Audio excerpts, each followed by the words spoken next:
right. I believe this means we are live. Ladies and gentlemen, boys and girls, tech fans of all shapes and sorts and sizes and persuasions, welcome to another episode of the Monday Morning Tech Chat Show on the SGGQA podcast channel. I'm Juan Carlos Bagnell, aka Some Gadget Guy, the SGG of this terribly named podcast series. But of course, the QA at the end of that title is the important part, which stands for question and answer, which is going to be one of the more important aspects of this week's show. It's the last Monday of the month. It's the last Monday of Techtober. I'm going to let the chat take the lead here and drive us through this conversation. I'm really excited to see what we get up to. But it's our pajama podcast. Now, I did you the courtesy and the service of not actually wearing my pajamas because that was more of like a tank top affair last night, and no one needs to see that much of my skin. So we're gonna keep this one pretty casual. I don't have the same strict format of housekeeping and news block and gadget block. But apparently on Twitch, we are already gearing up for a hype train. We're already seeing some incredibly generous folks gifting out tier 1 subs. We've cleared the tier 1 hype train. Sorry, I'm already off my patter here. I have to start this show off with a special shout out of glory, because thanks to this individual, we might finally be retiring the Juan doesn't have a soundboard finger guns fanfare of glory, where I would go and then appreciate people gifting subs and supporting the show and supporting the podcast. So we're going to block this out here right at the beginning. One Mr. Barry Johnson apparently was so tickled by my lo-fi solutions to fanfare, to celebrating folks and to, doing these emotes. He sent me over a little stream deck, those little Elgato little key button things where you can control different parts of your stream. I'm just getting it set up now. I've completely changed over my entire audio setup here so I could try and incorporate it.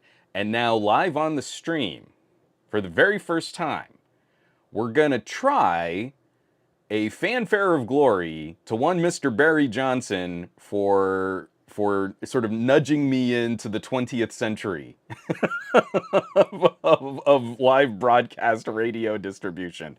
So let's see if this works. And please, in the chat, immediately let me know if I'm blowing out anyone's ears, because I don't want to RIP headphone users here. All right, so Mr. Barry Johnson, you get the very first special, no more analog fanfare of glory with finger guns, but I'm still going to kind of do finger guns. Ready? Barry Johnson, thank you so much for your contribution to the show and all of your support.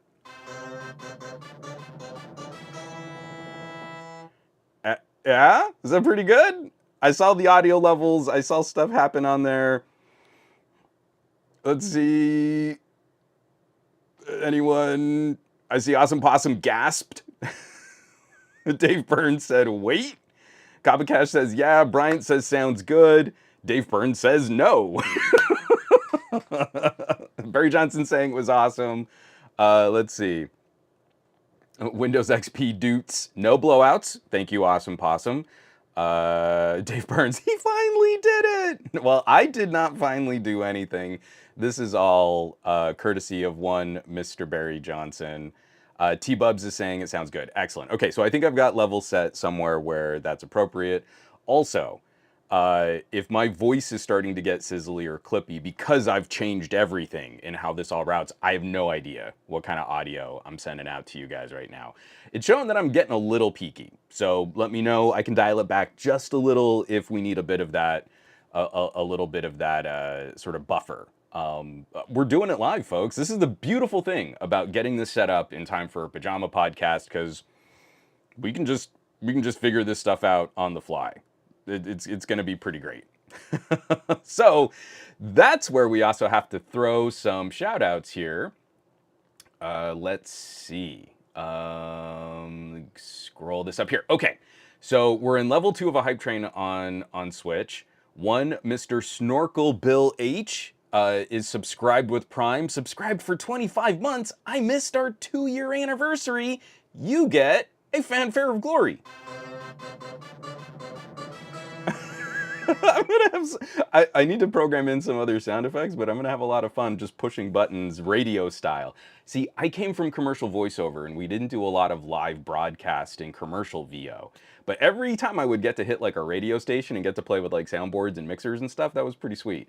Following that up, we've got Gary the Fireman, subscribed with Prime, subscribed for 38 months.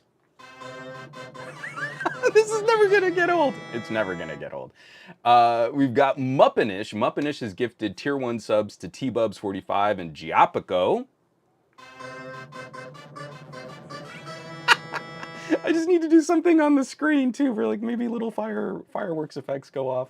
And I missed one. Where's the other one? The Twitch chat scrolled away on me.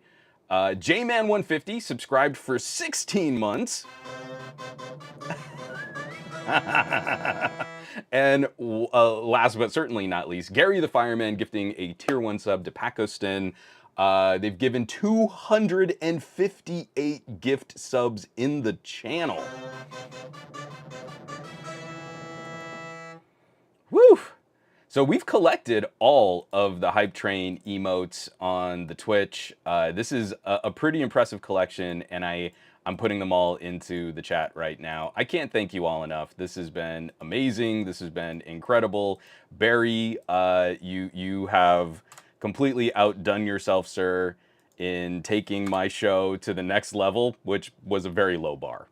Oh, Muppinish is gifting out a few more tier 1 subs. To The Last Woke and Rick22BR. This one's for you, buddy. Thanks, Muppinish.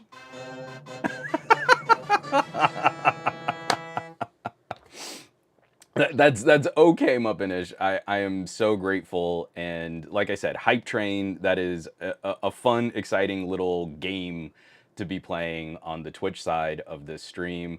I really appreciate all of the support, all of the contributions, Barry kicking my butt to finally step up some of my production quality here, and it really means a lot. These are exactly the kinds of conversations that I love to host, and it's why I like to kick off my show on a Monday morning, get us sort of started for the week. And this show's going to be a really casual, chill conversation. I'm going to let the chat kind of nudge us along where we want to go for this part of the conversation, and for what tech we want to talk about, because this is also usually where we're starting to crest the review season. We always make these jokes. TechTober is like our harvest season. TechTober is one of the busiest months of the year. But tech used to have a slightly more defined schedule.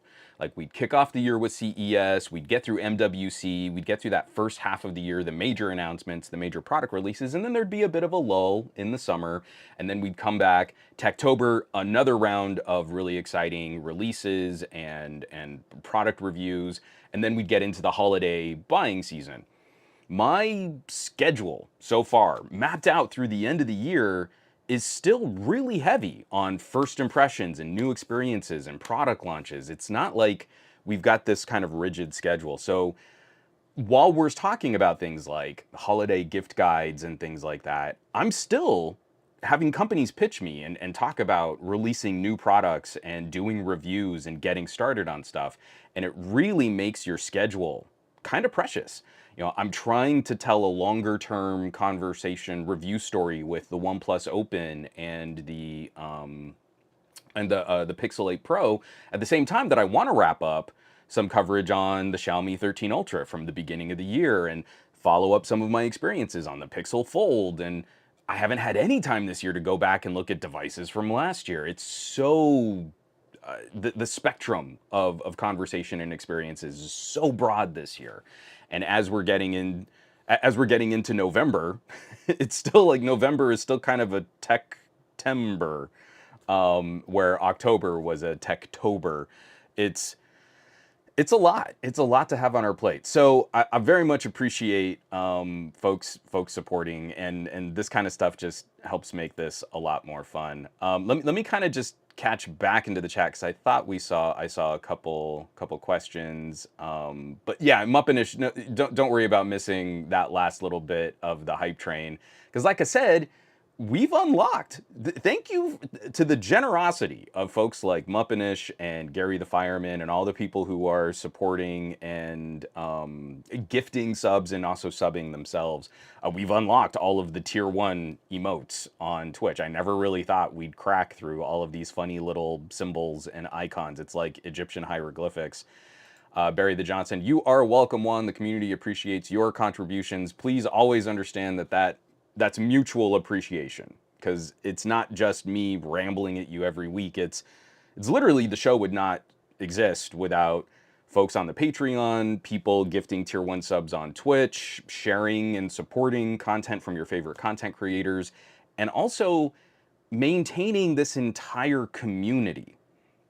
Oh, I'm not saying I maintain this entire community. What I'm saying are the viewers and the people who regularly tune in are supporting this entire community. And it's really these kinds of conversations that I wake up in the morning to have. It's why I get so cranky about social media and YouTube and algorithms. It's because I feel they stand in the way of us being able to have those conversations organically. So the fact that you guys are still hanging out with the cranky old guy, the Andy Rooney of tech commentary. Someone called me that a couple months ago and it was like, wow, that's someone who's older than I am. That was a deep cut. So Dave Burns, sorry, I mentioned it right at the beginning as I was doing that whole spiel. Barry sent me out a Stream Deck. So it's a physical. I can't. I don't know if I can, if the cable's gonna stretch, and I don't want to accidentally unplug it.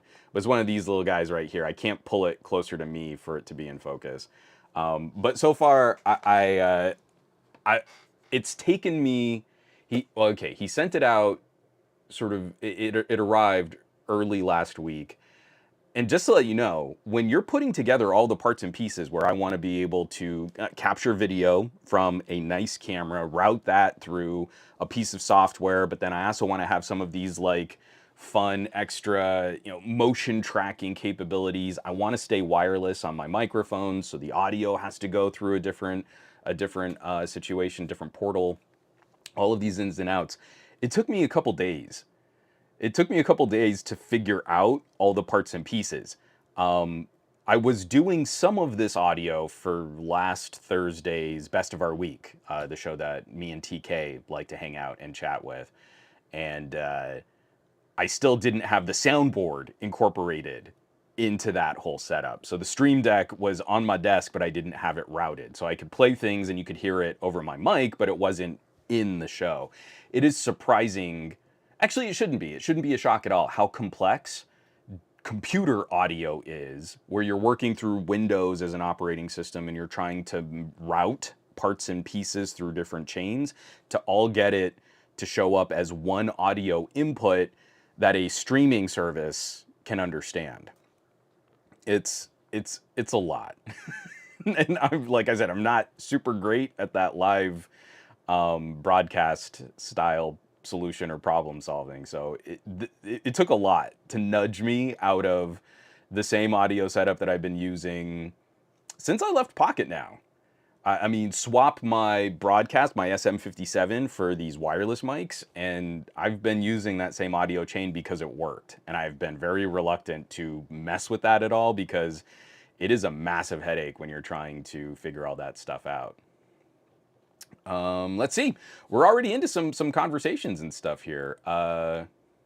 Simon says, if no, it's almost like we're the greatest collection of tech pals in the multiverse. I would concur. How I like to wrap up some of my video reviews on YouTube. You guys rock. Y'all rock. All of y'all. T-Bubs45, would you give your recommendation again? Would you give your recommendation again on NAS and why you enjoy that one? So a NAS is a very personal purchasing solution, and it depends on your needs and your wants. My favorite, a lot of people are going to tell you to build your own. Get like an old PC, pack it full of hard drives, and there's software that you can run on that to create a NAS environment that you can control from soup to nuts. Honestly, I have not undertaken that project yet. So I can't comment directly on how easy or how difficult that might be, but it looks like a really fun project to put something like that together yourself. I went from Western Digital enclosures, which were hot garbage, really bad. I really haven't had any issues with WD drives. Now we're not talking like they're little they because Western Digital bought out SanDisk and now these are becoming problematic. They're little SSDs. Not talking about that. I mean they're Red Series enterprise grade big storage spinning disk hard drives. But I've had nothing but misery with their actual enclosures. So the boxes that the drives go into, none of them have been good for me. I've gone through a 4-bay and I've gone through 3 4-bay boxes, and my uncle went through a 2-bay, and we've both given up on the case. So right now I'm using QNAP. I don't love the recent changes to QNAP's mobile app. It's slowed the experience down a lot, but once you start getting into the ins and outs of network attached storage, it's kind of easy to work around it. But yeah, I've really enjoyed the performance on my QNAP. I'm not hitting it really heavy. It's mostly us backing up to the drive and then me working off the drive because the QNAP that I have has a 10 gig Ethernet card in it. So we've got a 10 gig switch and I've got a 10 gig Ethernet card in my PC, and all of that talks really, really quickly. So information traveling between all those devices happens very, very quickly. So you can easily edit 4K video off of something like that. But it really just depends on what kind of capabilities you need. If you just need a big box of hard drives connected to your router, like that's pretty cake. It shouldn't be too expensive. I think a 3-bay or a 4-bay is plenty fine for up to small business needs. And then you just want to price out how much storage you might actually need, knowing that one of your drives is probably going to be sort of eaten up by striping data across those different solutions. But I've really enjoyed QNAP, and then Synology also makes some great, great solutions there too if you want to get a pre-built solution. One of the things that I'm going to be playing with, and I am just starting, so this isn't going to be anything that happens right away. I can actually screen share it because it's just on my browser right now. I've not been very impressed with the recent changes to Google Photos. I don't like that Google is now making it a little more difficult to separate what content you back up. Like, it's cool that they're adding RAW support. So now, and this changed on the Pixel 8. The Pixel 7 used to separate your JPEGs from your RAW photos. And your RAW photos would live in a separate folder completely outside your DCIM folder, the main camera folder on your phone. So when you were looking through, like, oh, I want to upload this photo to social media, but there are 2 copies of it, and I can't tell in the tiny little thumbnail view which copy is the RAW file, wasn't really happy about that at all. But that was the way that they would separate the photos that would get backed up from your main photo roll, and they would leave the RAW files on your phone. So now it's kind of all lumped together.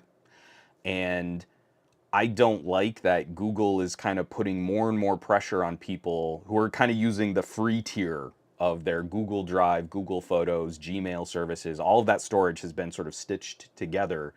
So now it's even more difficult to kind of keep your content backed up without it just eradicating your cloud storage. You have to buy more cloud storage. So one of the things that I'm looking at is taking a little mini PC. And there's a new program. This is active development. It's pretty raw, but it's a little program called Imich, which is funny. IMMICH. So it's supposed to sound like image, but it's Imich.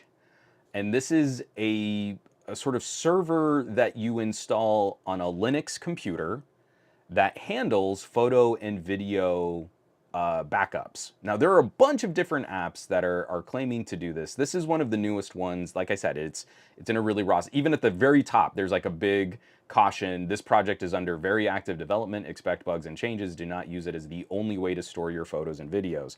So my NAS is a very practical solution for backing all that stuff up. But what I'm looking at doing is maybe getting, like I've been reviewing those little mini PCs. I've got another one here on my desk that's plugged into a whole bunch of stuff, so I can't move it over here.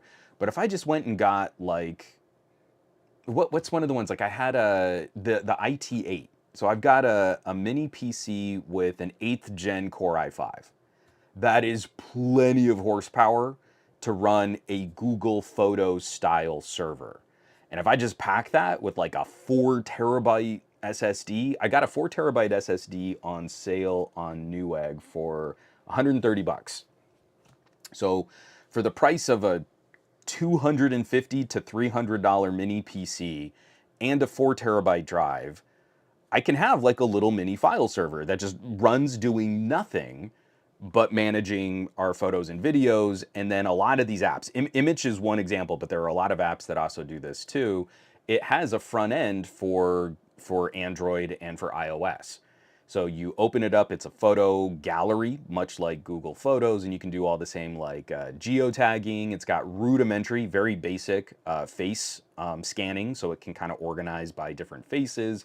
And it's got a lot of the same features that you would have in a Google style solution, only you control the entire experience. It's completely locked down to your hardware. It's not using any other independent server for managing your content or managing your files. So that's one of the projects that I'm looking at trying to do. It's just, it's taken me a little while to get there.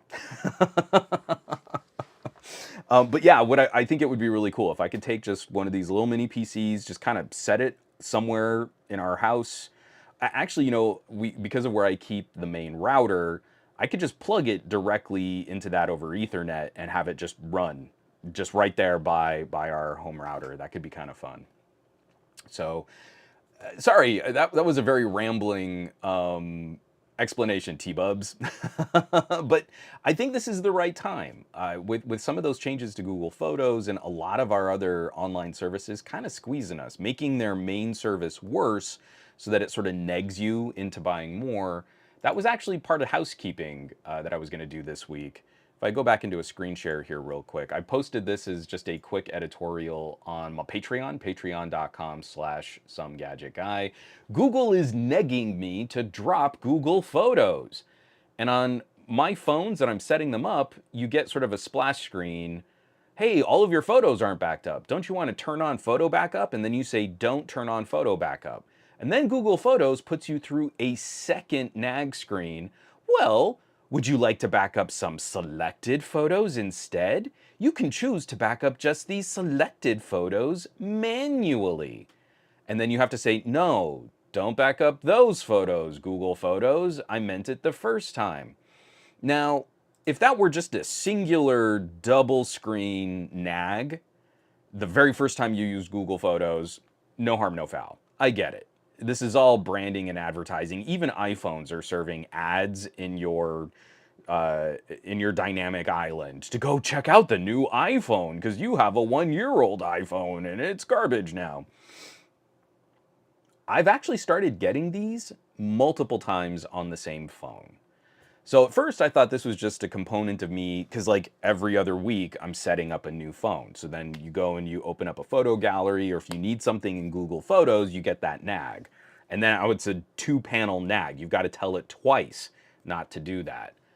But I just got it again on my Pixel 8 Pro. So I've now gotten double nag screen twice. And that's making me crazy. This is a $1,000 phone. And I told you no.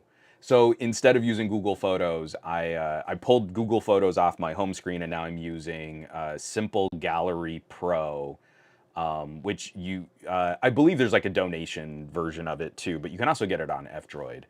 And I'm using that. And actually the most recent update is not material designy at all, but it's a very simple, straightforward, practical photo gallery.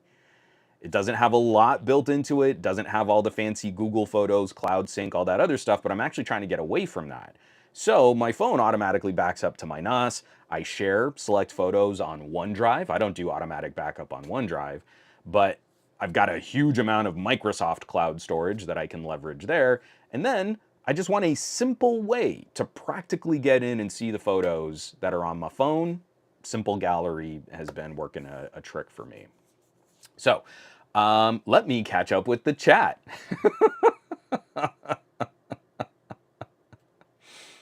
Awesome Possum. I really appreciated someone calling me that. Awesome says Andy Rooney was a forking legend. That's a dang compliment. I took it as like a real like first of all, you know who that is. I remember watching 60 Minutes as a little kid and being bored out of my skull until Andy Rooney would get on and he would complain about stuff and he was hilarious. He was like the cranky old crotchety uncle that I didn't have, but he just kind of fit in my brain as like, oh, that guy's kind of funny. All right.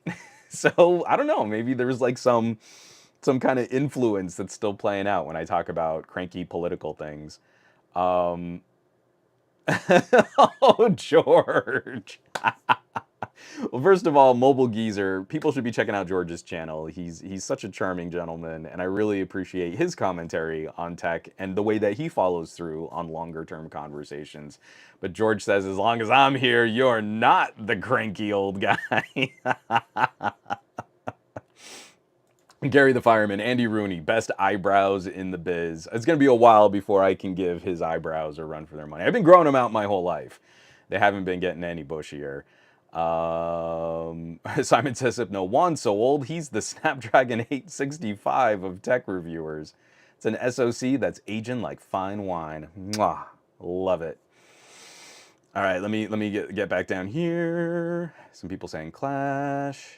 Oh, Simon says Hypno. I forgot about that too because I haven't been using their boxes. Simon says Western Digital ended support for My Cloud Home in June. Super support for a 4-year-old device. That's kind of a bummer because the thing is, I've been running my QNAP for a while now. I think we're at like 3 years, and just the number of substantial feature improvements, operating system upgrades, and patches and bug fixes has been pretty remarkable. It's gonna be a little while before I feel like I'll need to flip this box with the kind of support we've been getting from QNAP so far. So it's really been a great system, and it's one of those things where it's been so good that if I think I want to flip the QNAP that I have, I'm going to reach out to the folks at QNAP and say, what would be just the enclosure one-to-one solution?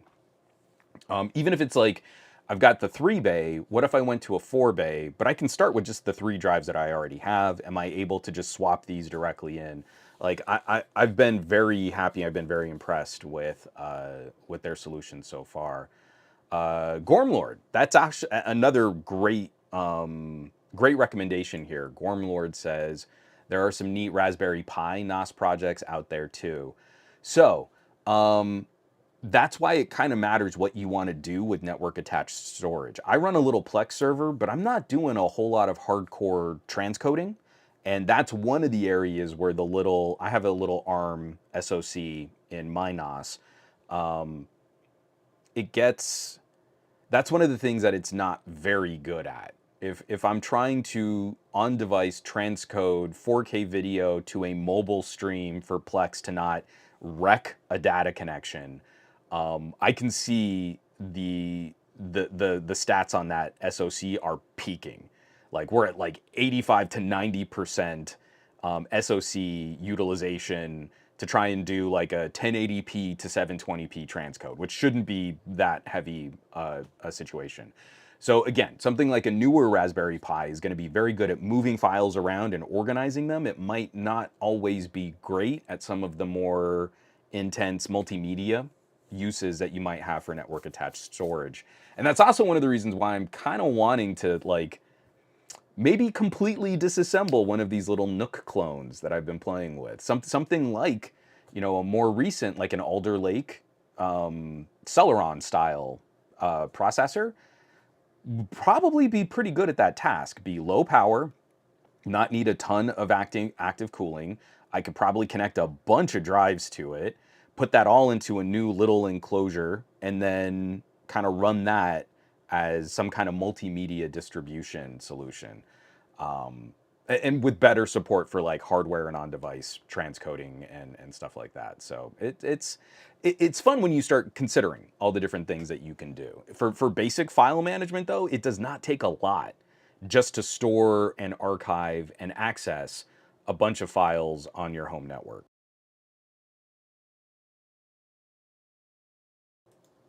Nick Fell, I completely agree. And NAS's support needs to be counted in decades, not years. And that's another reason why, too, like, I never really got on board, like, the Drobo train, as they started more as like, hey, here's a big box of hard drives that connects to your computer. And even years ago, when I was looking at what kind of home storage solution we were at, I needed it to be connected to a router. My wife was never going to come into my office and use my big, meaty workstation, and trying to set up a share where she could access it through my workstation was never going to work. But we've gotten it to a point now, even with the QNAP app, that I don't love their newest update. Excuse me, coffee burps there. I haven't loved that, but she comes home, she's taken photos, she's been out with Lex, did a fun activity, or even if she just went shopping over the weekend. Whenever she's on the home Wi-Fi and she plugs in her phone to charge, it uploads the photos. That's all she needs. Like, that's it. That's the same kind of Google Photos style experience that she's looking for. We know those images are backed up. They're easy for her to access. We're done. Like, that's it. That's cake. And that's so simple to set up right now, and it doesn't need to be expensive. For Pacostin, well, this is what gets kind of funny. So Pacostin sounds like software decoding to me, the example going from a 1080 to a 720p stream. And this is where, again, you want to look at the different parts and pieces. If you go from Raspberry Pi to an ARM, so the ARM SoC in mine is an Annapurna with, I forget, I want to say it's A55 cores. So there's not a lot of graphics oomph on that SoC. It's really good at putting out multiple native streams. So if I want to send 4K video to like every TV in our house, that's 3 TVs, and I also want it to stream content to 3 phones and a tablet, it is so good at managing all of that data sending out. It's not great at squishing that data when I'm on my mobile connection, when I'm on the 5G, but really I'm only getting like 20 meg down out in the burbs. It's not great at doing that. So you're probably right. There's probably a hardware level component on my older ARM style SoC that it's not able to do that hardware transcoding very easily. So let me knock out just a little bit of housekeeping, because that was one of the articles I was going to show off. It was an editorial that I wrote just because I'm not happy. I'm not happy with how a lot of these tech brands are changing up their services to make the core service worse, to try and neg you into, well, if you don't want it to be this painful, all you got to do is pay us a subscription. And to me, that's sort of like digital extortion. It started way back in the days of Facebook brand pages. You worked so hard to build up this fun community and all these people follow your page, but now unless you pay us, we're not going to send out your content to all the people that subscribe to you. And that should be illegal. That's a mafia style extortion scam. And now like YouTube is cracking down, making it more difficult just to get like recommendations on videos. You have to give them all of your personal data to track basic stuff, and to not have a completely blank home screen when it should be giving you your subscriptions. Like, I'm still subscribed to all these channels, I'm just not letting you track every moment to moment that I'm watching. So why don't you populate my home with the channels I told you I wanted to watch? But Google can't do that. YouTube won't let you do that. So instead, I bookmarked my subscription page and I just go directly to that and I see who's released new videos, and I never get bell icon notifications from YouTube. Even though I've been smashing those bells, I know for a fact that a lot of the channels, folks in this chat right now that make incredible videos, I'm not being told when their stuff comes out. I've got to find out through other ways. So one of the other let me get it right there. There we go. So one of the major videos that I put out this last week was my 2-week examination of the Pixel 8 Pro, just sharing some thoughts on what it's been like to use. This is not a review. This is a sort of philosophical conversation on where I think a premium tier Pixel phone is going, and then also where I think it should kind of go from here. And then immediately following that up for the Patreon, this is currently exclusive on the Patreon, but it'll be a part of some of my larger camera conversations. The Pixel 8 Pro can zoom. And I've got just a quick look at using the telephoto camera on the Pixel 8 Pro.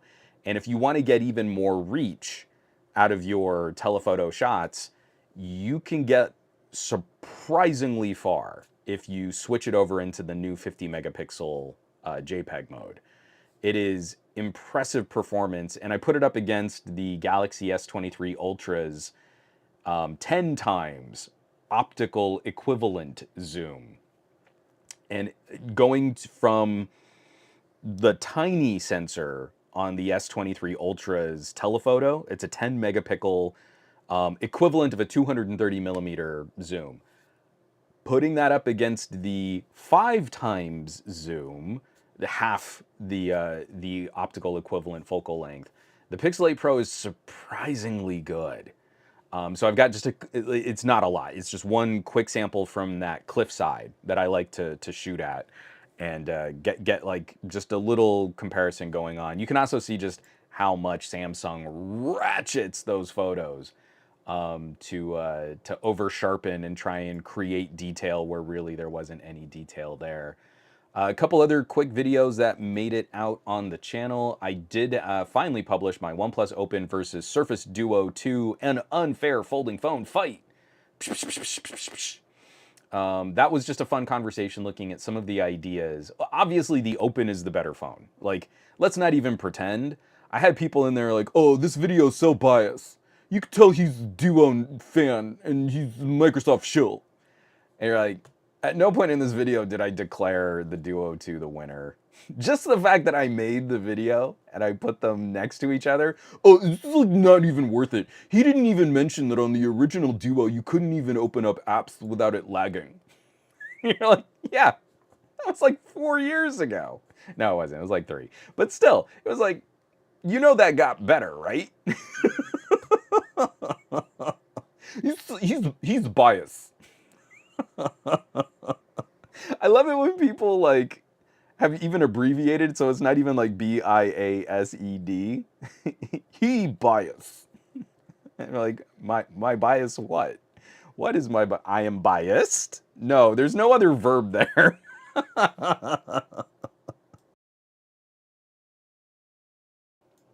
But really, this is just a conversation to show that as much as these folding plastic screens are getting better, like I've got the Open and I've got the Pixel Fold right here in front of me right now, as much as these things are getting better, there are still some really good ideas from the company that I think make some of the best tablets available. And if you're ignoring how influential the Surface team has been in moving Windows into the tablet and touchscreen age, then you're not really a tech fan, right? If you just want to hate on Microsoft, that's fine, but if you can't admit that there were some incredible ideas packed into the Surface and the Surface Duo that we could still benefit from on other folding phones today, then you're kind of missing out. And then lastly, I just did another cute little short putting together a tutorial. There it goes. Putting together a tutorial on how to turn on your flash notifications. So if you want to light up your new alerts on your phone, it's pretty great. You can get it to fire your camera flash whenever you get phone calls or new messages. It's a really handy feature that on Android 14 and on the Pixel 8 specifically, Google has pulled that out of the accessibility options. So this used to be something that was just an accessibility feature. And now it's sort of being looked at as a broad second solution for notifications because, you know, there are different ways that people might want to manage their phones. Maybe you don't want some sort of always on display or a screen notification. You can have just like a simple pulse of light coming from the back of your phone, especially like say you just put your phone down because you don't want those other distractions, but you've set up your notifications to give you certain kinds of alerts. It's going to fire the camera flash. And that's one of the things that I think is also a part of this conversation that I am not handling very well. We had a brilliant interview when I was hosting the Pocket Now podcast with someone from AARP. And at the time, he was sharing some really great insights on, hey, as an organization, this is why we recommend certain devices or certain pieces of software, like why they were so positive on iPhones because of the consistency of the phone experience. And this was right before iPhones started losing like home buttons, right? So for me, it was like right before Apple changed everything. They were sitting there as an organization saying like, "Oh, this is why we like iPhones." Sorry, that's a distraction. But when you design software and features like notifications, when you design them with accessibility in mind, the entire experience gets better for everybody. Able-bodied people, people who don't have hearing issues that wouldn't be able to hear notifications and alerts. This is a feature that's interesting and good for a broad swath of consumers out there.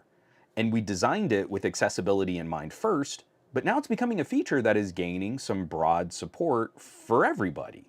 Silent way to get a different visual indication that something has happened in your digital sphere of influence and that you should check it out. So in a world where we're moving things back and forth, I want a heads-up display, smartwatches are a thing, always-on displays or screen pulse notifications, this is another solution that works really well. And maybe it's a bit more discreet. Maybe it's not something that's always like kind of crackberry style, tweaking your brain to drop what you're doing and clear the notification. It's just a pulse of light. This is the kind of customization where you get to decide what's critical information and what should be a critical notification in your life. So again, it's 30 seconds, especially on the newest Pixels. It's its own category in the notifications menu options in your settings. I'm really positive on that step. Bringing accessibility features out of this like pocket of, oh, but those are only for certain people that need the help, and making those features more mainstream is better for everybody. I think this is a fantastic step in the right direction.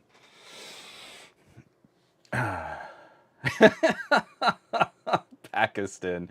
No. Share. This is the airing of grievances. This is the holiday season. Clear the air. Don't bottle this stuff up. You're going to give yourself a stroke. Pakistan says, so there's space for weird punch holes, but not a notification LED. Sure, let's use the flash instead. Pet peeve from ages ago. And everyone give a quick little digital hug to Pakistan, because I'm sure we all have those trigger issues that we know are never going to be taken seriously by these manufacturers. And I'm sure we can all appreciate that kind of ire. Let me take a drink of water. We got a question here from Raymond, and I'm sure a couple folks are going to be interested in weighing in.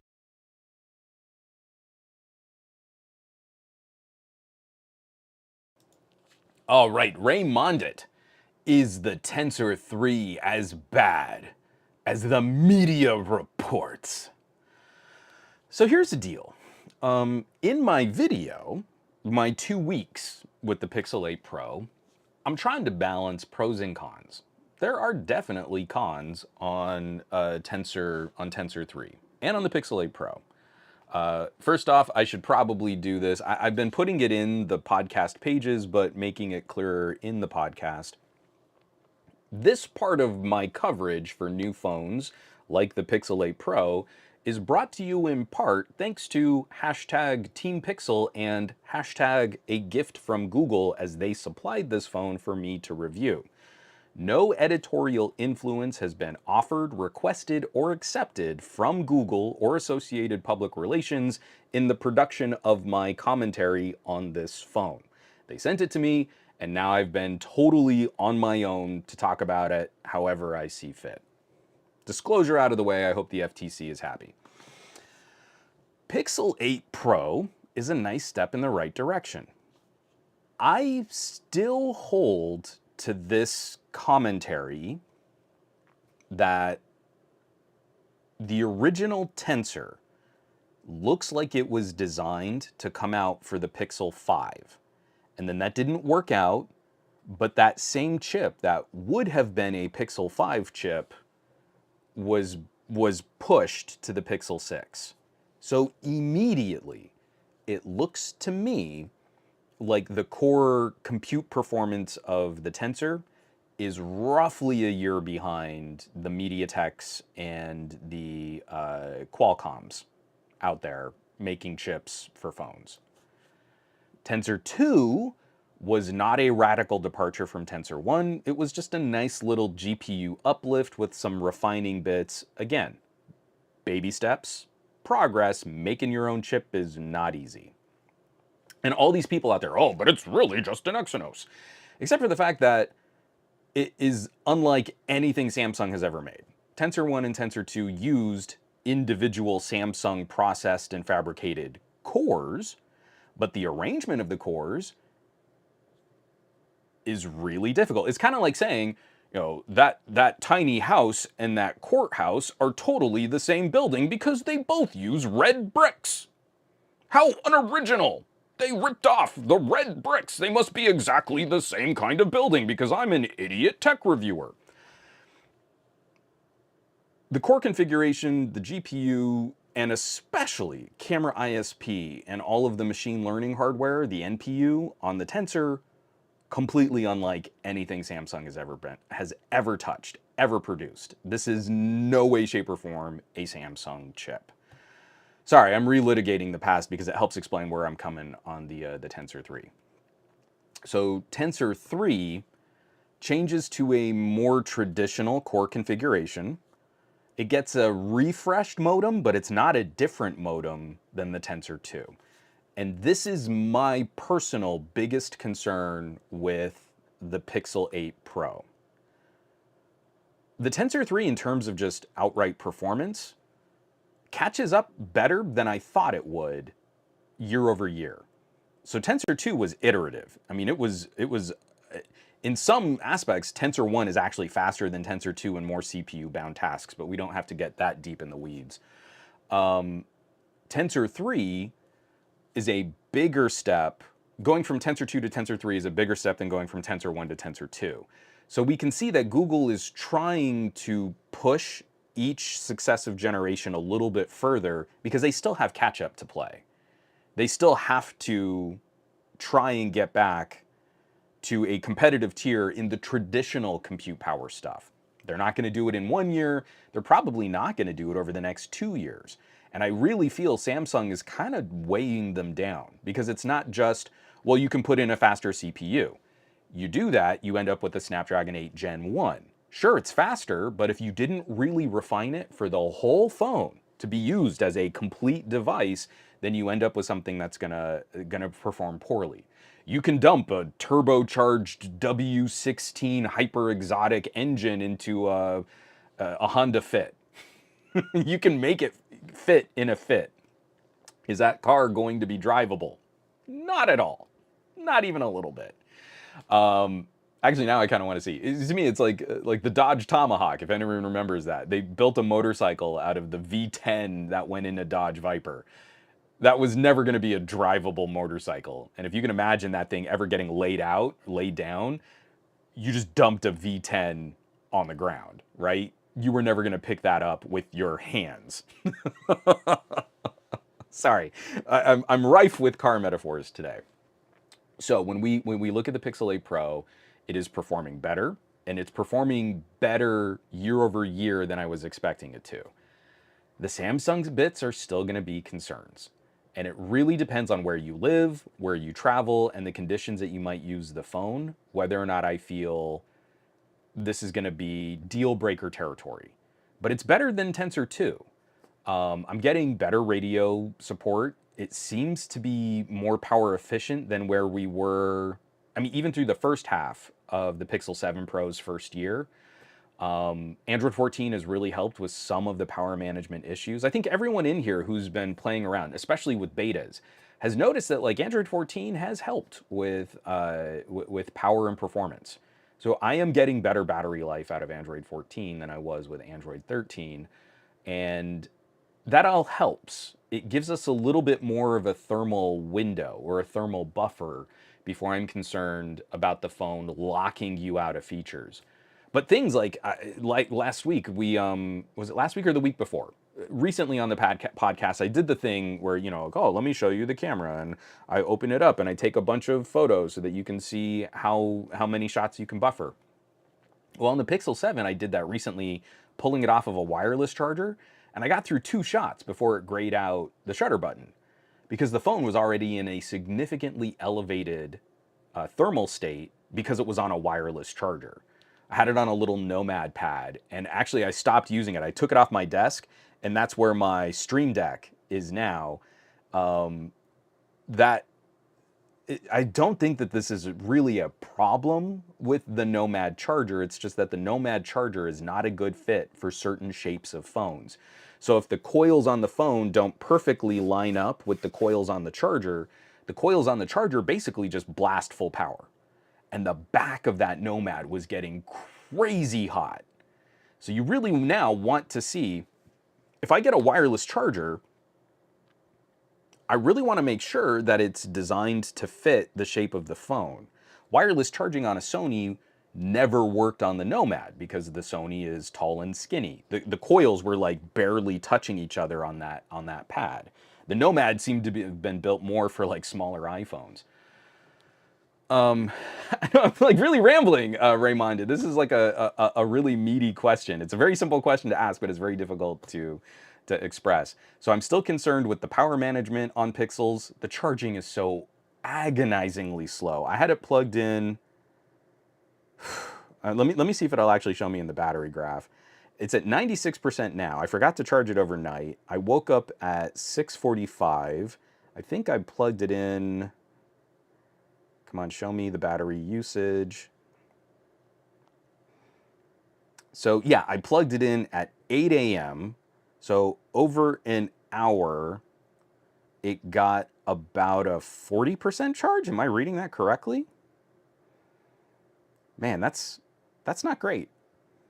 So I had it connected to a really nice Ugreen charger too. So it wasn't like, oh, it was charging at 5 watts. It's just so slow. So slow charging means your phone is running at an elevated temperature for the battery over a longer period of time. Wireless charging means your phone's running hot for a longer period of time. The radio is better. I am getting better signal and reception and performance on the 5G than I was with the Pixel 7 Pro, but it's still not as good as a Qualcomm or a MediaTek radio in my neighborhood. So that means the radio is going to be running warmer too. And those are the types of things generationally year over year that I'm actually more concerned about with the Pixel 8 Pro. I'm never going to be that guy who says, why do you need all that power in your phone? Because I do. I want it. I'm going to pay for it. I want my phone to be a monster. I want to see those generational upticks like 8 Gen 1 to 8 Gen 2. I want to see not only it got twice as fast, but it uses less battery to do the same tasks. I want all that stuff. Anyone who says, oh, why do you need it, should never handle a premium tier phone. The second you say, but what are you even doing on your phone? All you get to use from now on are $200 entry-level phones. Because that's apparently all you need, right? What are you even doing on your phone that you need more than the ability to make and take phone calls, browse social media, and occasionally snap a selfie? That's a $200 phone experience right there. You're done. You don't need to make any more videos. What I want my phone to do is replace a laptop. If my phone is going to cost $1,000 or more, that means I don't want to carry $5,000 worth of camera equipment, and I don't want to have to pack a $2,000 laptop to get my work done.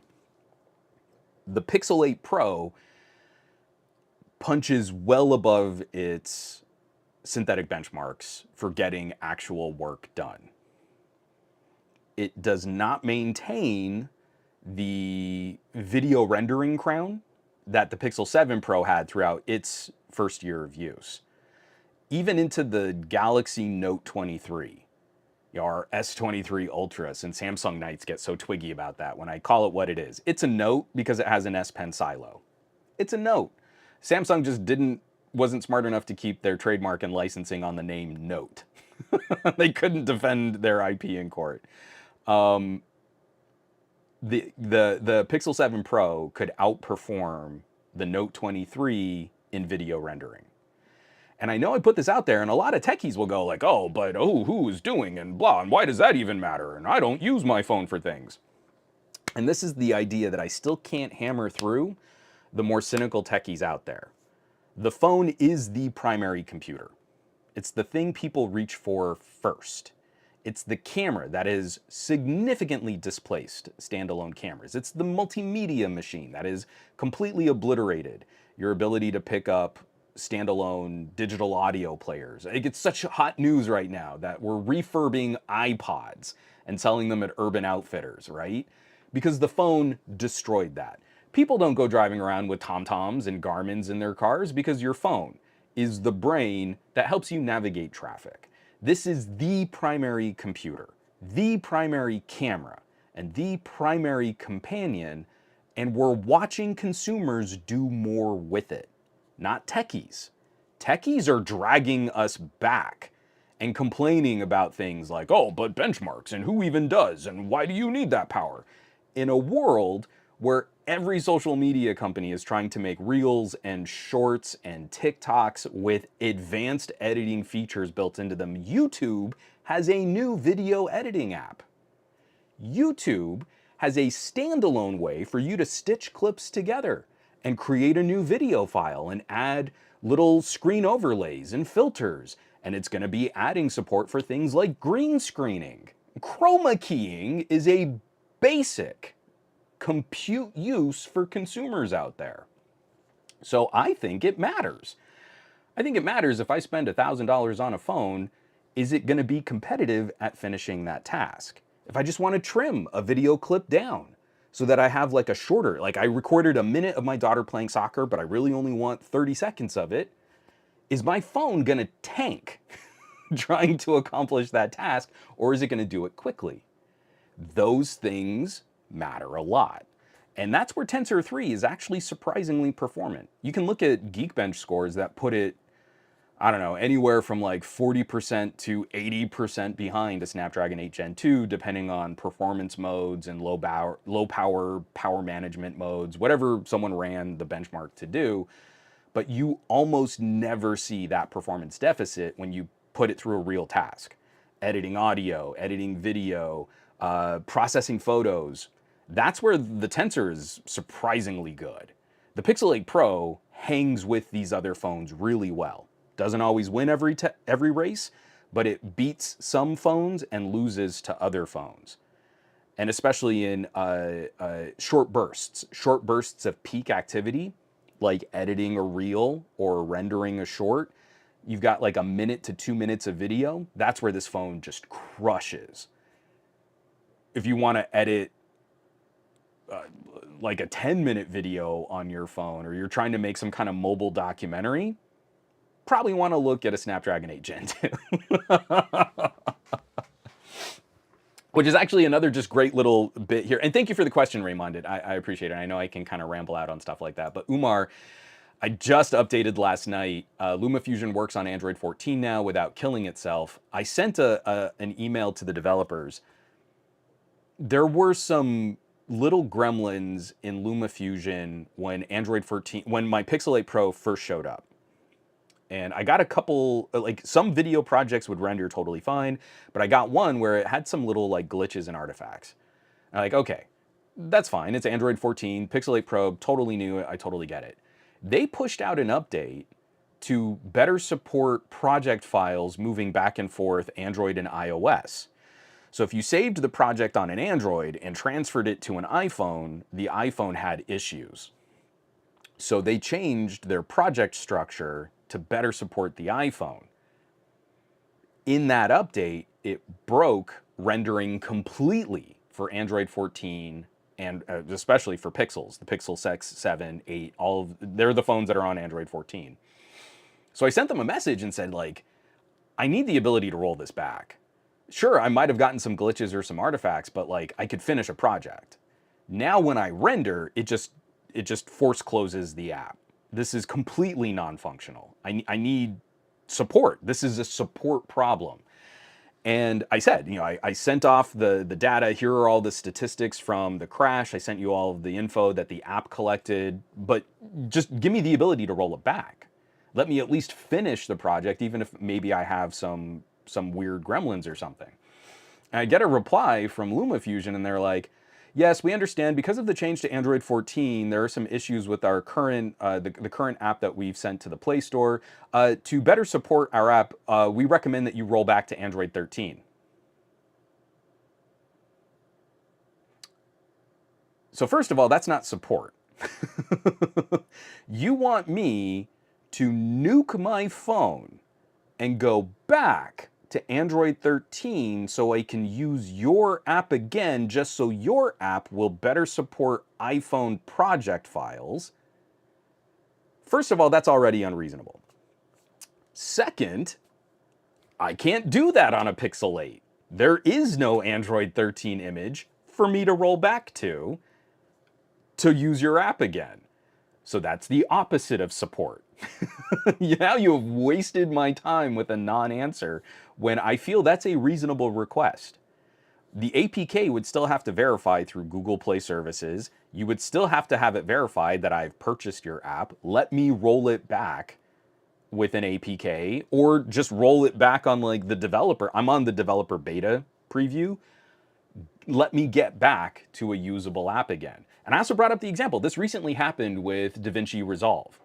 DaVinci Resolve 18.6, I think, had a really weird graphical gremlin. So when you're editing in DaVinci Resolve and in Adobe Premiere, you can cut and delete, or you can ripple edit.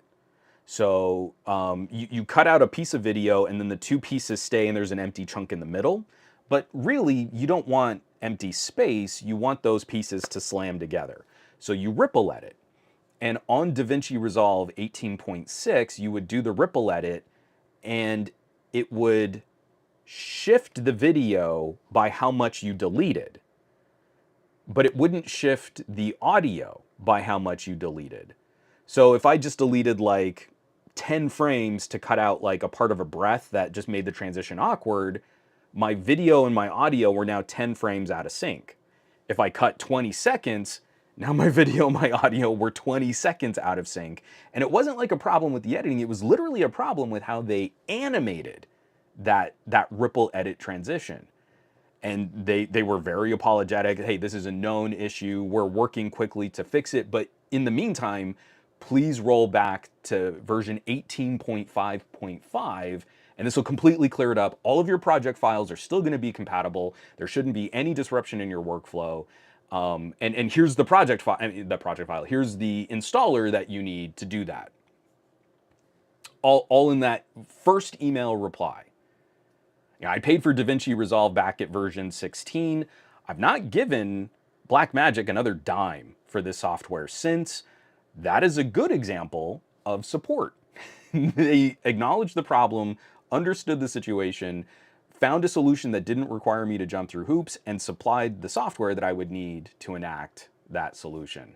So LumaFusion is the best editing app on Android. But we're still locked in this mentality of it being a phone app and not good enough, or not, you don't really depend on it to do real work. And you kind of get a sense of that from the devs. Like, nuke your phone, because you couldn't possibly be depending on our app to get real work done. Well, then what confidence do I have in mobile video editing? Like, I don't think it's a ridiculous ask to say, hey, can you let me roll this back where it was working before? I know there were issues with it. I experienced those issues with it. But having issues with the app is a far cry from the app completely crashing and burning. And I can work around some issues. Just let me get back to something that was kind of functional. So yes, Umar, I am very happy to see that they've corrected those issues, but I've still sent them back developer feedback saying, like, this seriously reduces the kind of recommendation that I give the software. So now anyone that's coming to me to say, like, hey, I just want to cut up some little clips of family and friends, like, yeah, that's cool. It's good for that. You can totally count on it for that. Occasionally you're going to run into these kinds of issues, but like, you're not depending on it. Or you could also use something free like CapCut or the new YouTube video editing app. If you just want to stitch a couple clips together and do some basic filters, like, it's free. You can go and do that for free. But someone saying, "Hey, I am trying to rely on this as a tool for mobile productivity in a way that I could replace my laptop." Well, now I'm a little anxious. Like, if you're just stuck high and dry like I was, you have no other solution. There was no other way that I could have finished those projects. There was no other way that I could have completed those edits. I would have had to, if I was working in the middle of a project, it was just a little family video of Lex playing around at the zoo, but I ended up recutting the whole thing in CapCut because I couldn't get a video out of LumaFusion. So, progress. But again, I feel like that's the kind of developer feedback that needs to be more direct. I'm happy to say that LumaFusion is my favorite editing app on Android, but that still doesn't mean we shouldn't be scrutinizing or criticizing what I feel are bad bad instances of support. Let me take a drink of coffee here. I'm way behind on the chat.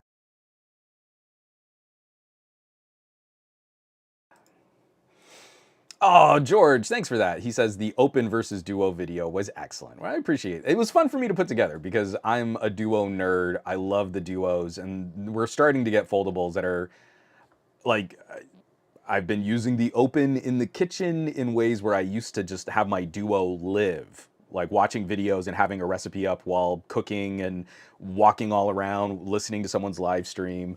And it's still not the same. The duo is so good at that split panel multitasking, but the open is really nice. It's getting me there. It's getting closer. It's pretty cool.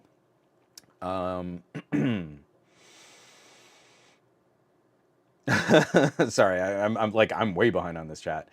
Gormlord, these phone companies should come up with some sort of separate LED that can light up different colors for different notifications. That would be a swell idea.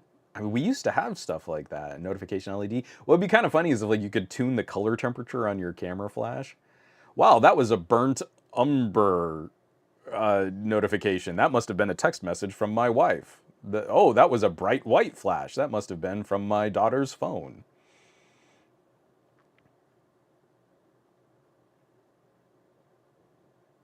Oh, Raymond, that's kind of interesting. I have the Pixel 7 Pro and love it, but I would like offline editing because during the summer my camp has no cell service. What editing? So LumaFusion will edit offline. Power Director needs to call home. I stopped using Power Director because of exactly what you're talking about right there.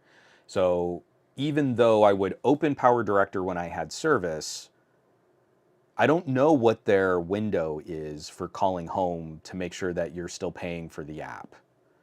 And numerous times, like I'd be out in the hills, I'm not too far from a cell tower, but it couldn't immediately get the verification that I had paid for the app, and it would just lock the app down. And I could still render something in 720p with a watermark, but I'm not going to do that. I'm not going to put I'm paying for this app, and there was no way to verify. So you were just boned. I haven't run into any verification issues on LumaFusion except for, like, for example, on the OnePlus Open, we were setting it up at the actual OnePlus event, and I couldn't get.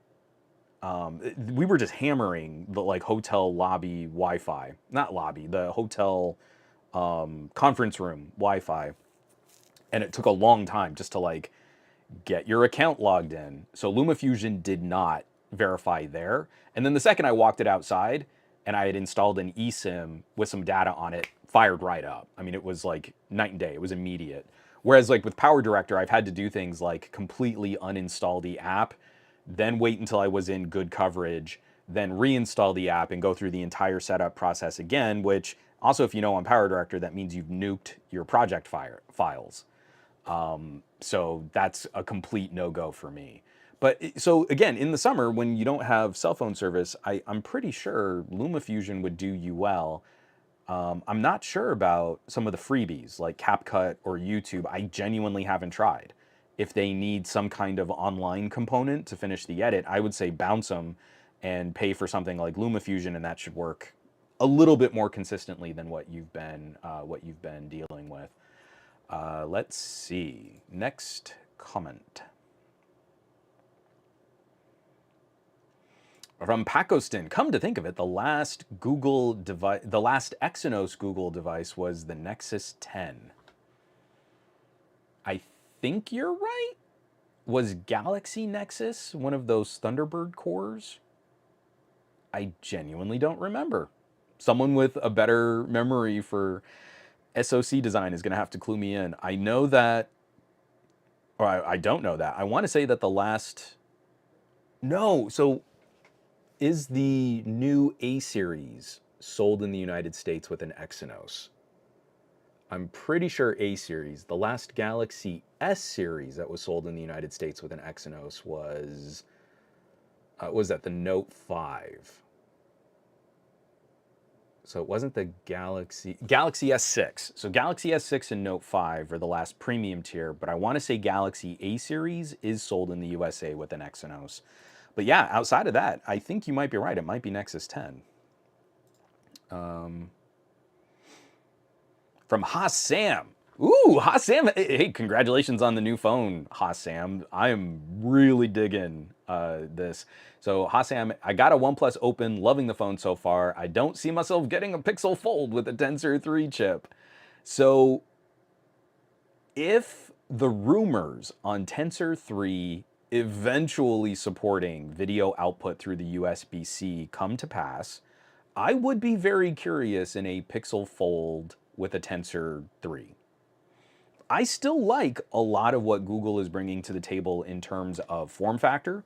I really like the, oh, it's not even on, but I really like the aspect ratio and the orientation of the hinge. This feels very Duo to me. So filter this all through the Duo nerds bias, right? My preferences are on panels that sort of replicate the form factor and aspect ratio of the Duo. I really like a lot of what they're doing here. But kind of aligning with your comment there, in this generation, going Snapdragon 8 Gen 2 versus Tensor 2, and at the prices that both of these companies are charging, the OnePlus Open has been a stunning first impression of a foldable. Like, for all the people that are kind of glowing about it, it is earning that glowing reaction. It is very unlike the previous foldables that we've gotten access to here in the United States. And it really has been a joy to play with. And it already has some of those things like the better camera hardware, better power management, and faster charging. I don't miss wireless charging because it's not running the phone screaming hot. And it has things like video output through the USB-C port. So I'm kind of with you there. I'm still curious to see what a Tensor 3 foldable could do, especially with a little bit of software support, polish, and updating from Google, better optimization between software and the Tensor 3. But it's going to be a brutal fight next year if some of the rumors and reports on Snapdragon 8 Gen 3 and Dimensity 9300 really come to pass. The gains each company makes year over year are getting a little harder to verify. So like right now, sure, we're seeing like 10% CPU uplifts at 5% power savings, or used at the same power energy distribution thermal limit, you get a 20% improvement here. All that stuff is great. Unlabeled, vague benchmarks and graphs, awesome. We love it. It's fun stuff. But it's those differences too in things like NPU, machine learning, and AI cores. And that's actually somewhere where Tensor 3 could turn out to be surprisingly competitive over the next year. We know it's not going to win the CPU GPU fight, but if more of the next year of software is focusing on language learning models and generative AI, Tensor 3 might not lose fights directly. It might be an interesting back and forth. Oh, this one's better at creating an image out of nothing. This one's better at using the assistant with language learning model tools and, you know, managing the flow of text or translation information. That's a fun fight, right? It's not just one is the bestest because it got a bigger number in this Geekbench score. It's the real world practical application of all of that. I know, like, for example, Qualcomm's own statements on machine learning performance, they were saying something like this could be a 90% improvement over the 8 Gen 2. If that's true in just literally how much data those MPU cores can funnel through, then Tensor 3 still might be more powerful. Because Tensor 3 is roughly 4 times more powerful at just squishing information through that MPU than the 8 Gen 2. So if Tensor 3 is 4 times more powerful than 8 Gen 2, and 8 Gen 2 is twice as powerful, 8 Gen 3 is twice as powerful as 8 Gen 2, then Tensor 3 would still be more powerful than AI. We'll have to see. those kinds of benchmarks and tests don't mean a whole lot until we see what apps are really trying to do with those phones. But yeah, I'm seeing a couple folks. George saying he's had his for 3 days and he's loving it too. Oh, Alsa Bockley. This is true, and one of the reasons why I was praising Android 14. Al says charging is slow, however, it easily lasts a whole day. It's easily a whole day phone, and then some for me. Completely agree. Android 14, the battery, Tensor 3 is more power efficient than Tensor 2. The radio seems to have gotten a nice little refresh, so it's not running as hot all the time as Tensor 2 was running. Completely agree with you. It's still the fundamental change that people experience when you go from fast charging, like Google, Samsung, and Apple talk about 30 to 40 watt charging, to real fast charging where you're going 60 watts or higher. And in the United States, that's OnePlus and Motorola. They're the ones that offer us 67 watt fast charging. And some of our OnePluses with the right chargers connected, you can bump that up to 80 watt fast charging, depending on the phone, depending on the charger, blah, blah, blah, blah, blah. Because you don't sustain that peak 40 watt on the current United States phones, and the Pixel doesn't even get that fast on its own anyway. So it's things like, I didn't plug my Pixel 8 Pro in overnight because I've gotten into the habit on my OnePlus 11 of just letting it run until I kind of get a low battery, and then I plug it in for 10 minutes, and then I'm good for another day or so of use. Excuse me, coffee burp. And seeing how long it takes to top off the Pixel 8 Pro means that I am now thinking about the Pixel 8 Pro and using it in a different way that I completely took for granted on my OnePlus 11. I've got the OnePlus car charger. I've got the older OnePlus car charger. I don't even have the newest, like, Super Warp whatever. I have one of the old Dash OnePlus car chargers, and that's pretty quick. But I'm not thinking about wireless charging. I don't ever think I need to put my phone down on this pad and let it just sort of trickle for a bit, and then I can get a little extra runtime out of it. The amount of time that I would have spent on a wireless charging pad, 5 minutes, could be a significant power bump on a fast charger, a proper fast charger. So it's just little things like that. It's like, I know folks get real tweaky about finding the one deal breaker, right? OnePlus Open, it's expensive and it doesn't have the wireless charging. That's a deal breaker. And you're like, no, that's not a deal breaker. It's one feature that's different in a price performance conversation against phones like the Pixel and the Galaxy Folds. That's all it is. You would never present one missing feature on an iPhone as the deal. You can't buy an iPhone this year. You can't organize your home screen apps. That's a deal breaker. Other phones have that. It's missing one feature, so you can't buy the iPhone now. It's just the principle of it. Even if you don't ever use customized icon placement on the iPhone, it should have it. Because it doesn't have it, it's the principle of not having it for an expensive phone, right? Would you ever trust someone who is that disingenuous in talking about an iPhone? You wouldn't, right? We accept that that's an incorrect way to assess an iPhone based on it lacking a feature that competing devices have.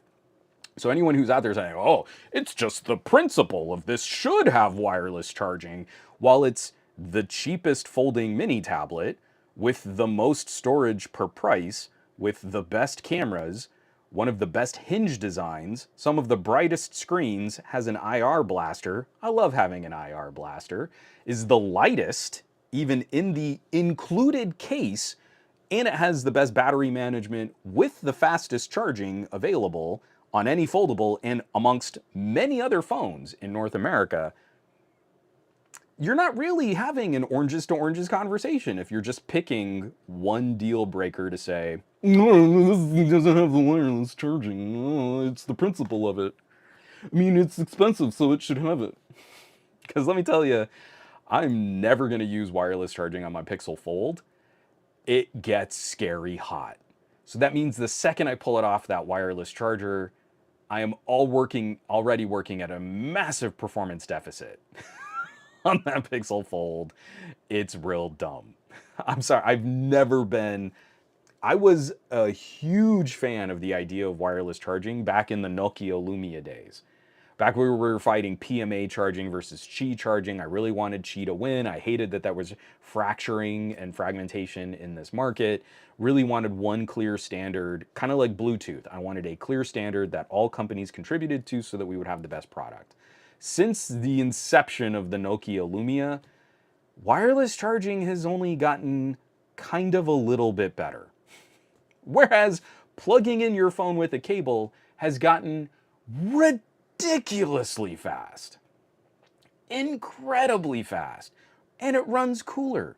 My mom is still on a OnePlus 6T. She still has a high level of battery health with that phone that under her use, it's a very basic communicator style of use. She still gets over 2 days, 2 full days of use out of a single charge on that phone. And she doesn't think about, well, when do I need to charge it? When do I need to plug it in? Because on her old dash charger, it's minutes for her to get another day of her kind of use. So you're not thinking or worrying about how and where and when do I need to plug in, or should I charge it overnight, or is there a pad, let me bring a charger or battery, because like it's so fast that you stop worrying about how and when and where, and just, oh yeah, I got a little battery in, let me plug it in like 10 minutes and it's going to be fine. Plug it in for 10 minutes, let me go like make myself a sandwich, and by the time I'm done making the sandwich, it's fully charged. Yeah, sorry. That one geeks me out a little, just because I think it's the inequity of, I have to find a reason to criticize this phone as opposed to just laying out all phones come with pros and cons. Do you know that the Galaxy Z Fold doesn't have an IR blaster? It's an expensive phone. It should have an IR blaster. I don't care if people aren't going to use it. It's the principle of it being expensive. That's a deal breaker, that it's missing a feature that is really handy to have in sort of a mixed television environment, so that I can control all the TVs from my phone through the Chromecast and directly through the remote app on my OnePlus Open. So it's like a $2,000 phone that doesn't have an IR blaster, so you shouldn't buy it. It's missing a feature, people. One feature. It doesn't have it. And again, I don't care if people won't use it. It's the principle of it missing a feature. Deal breaker. Oh my gosh. Let me drink some coffee.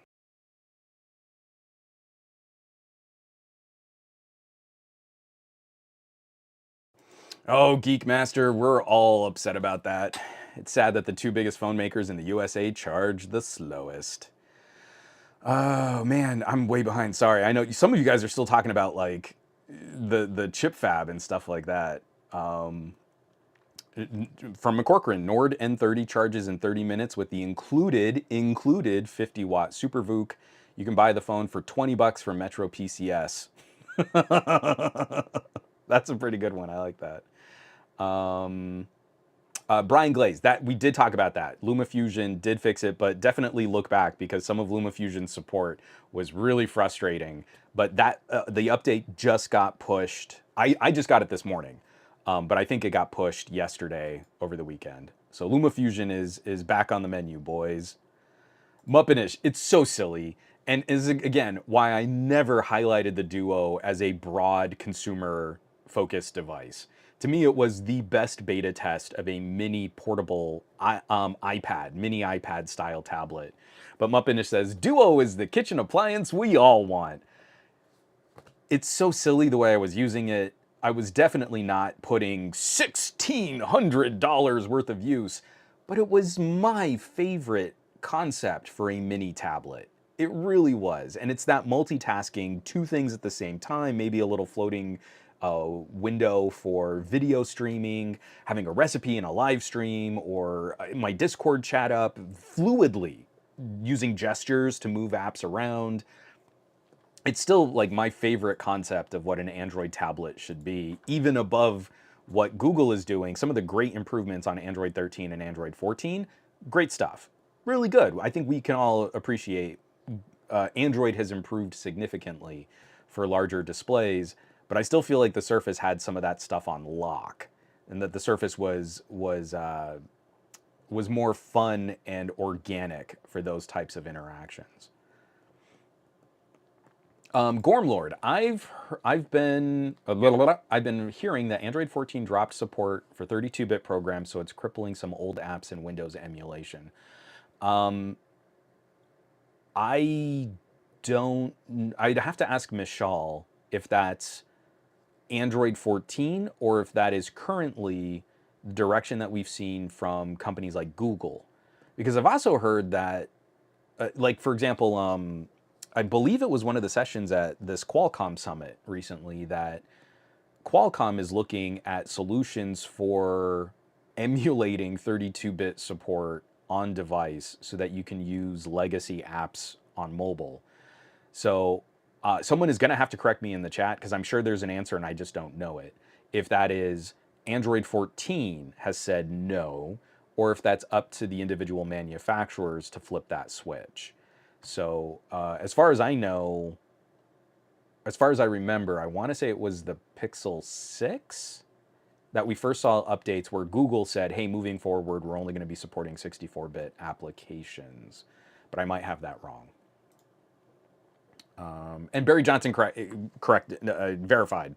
The A54 has an Exynos. So if you have a Galaxy A54, you've got a Samsung chip in that phone. And George Hayes confirms, true, I have an A54.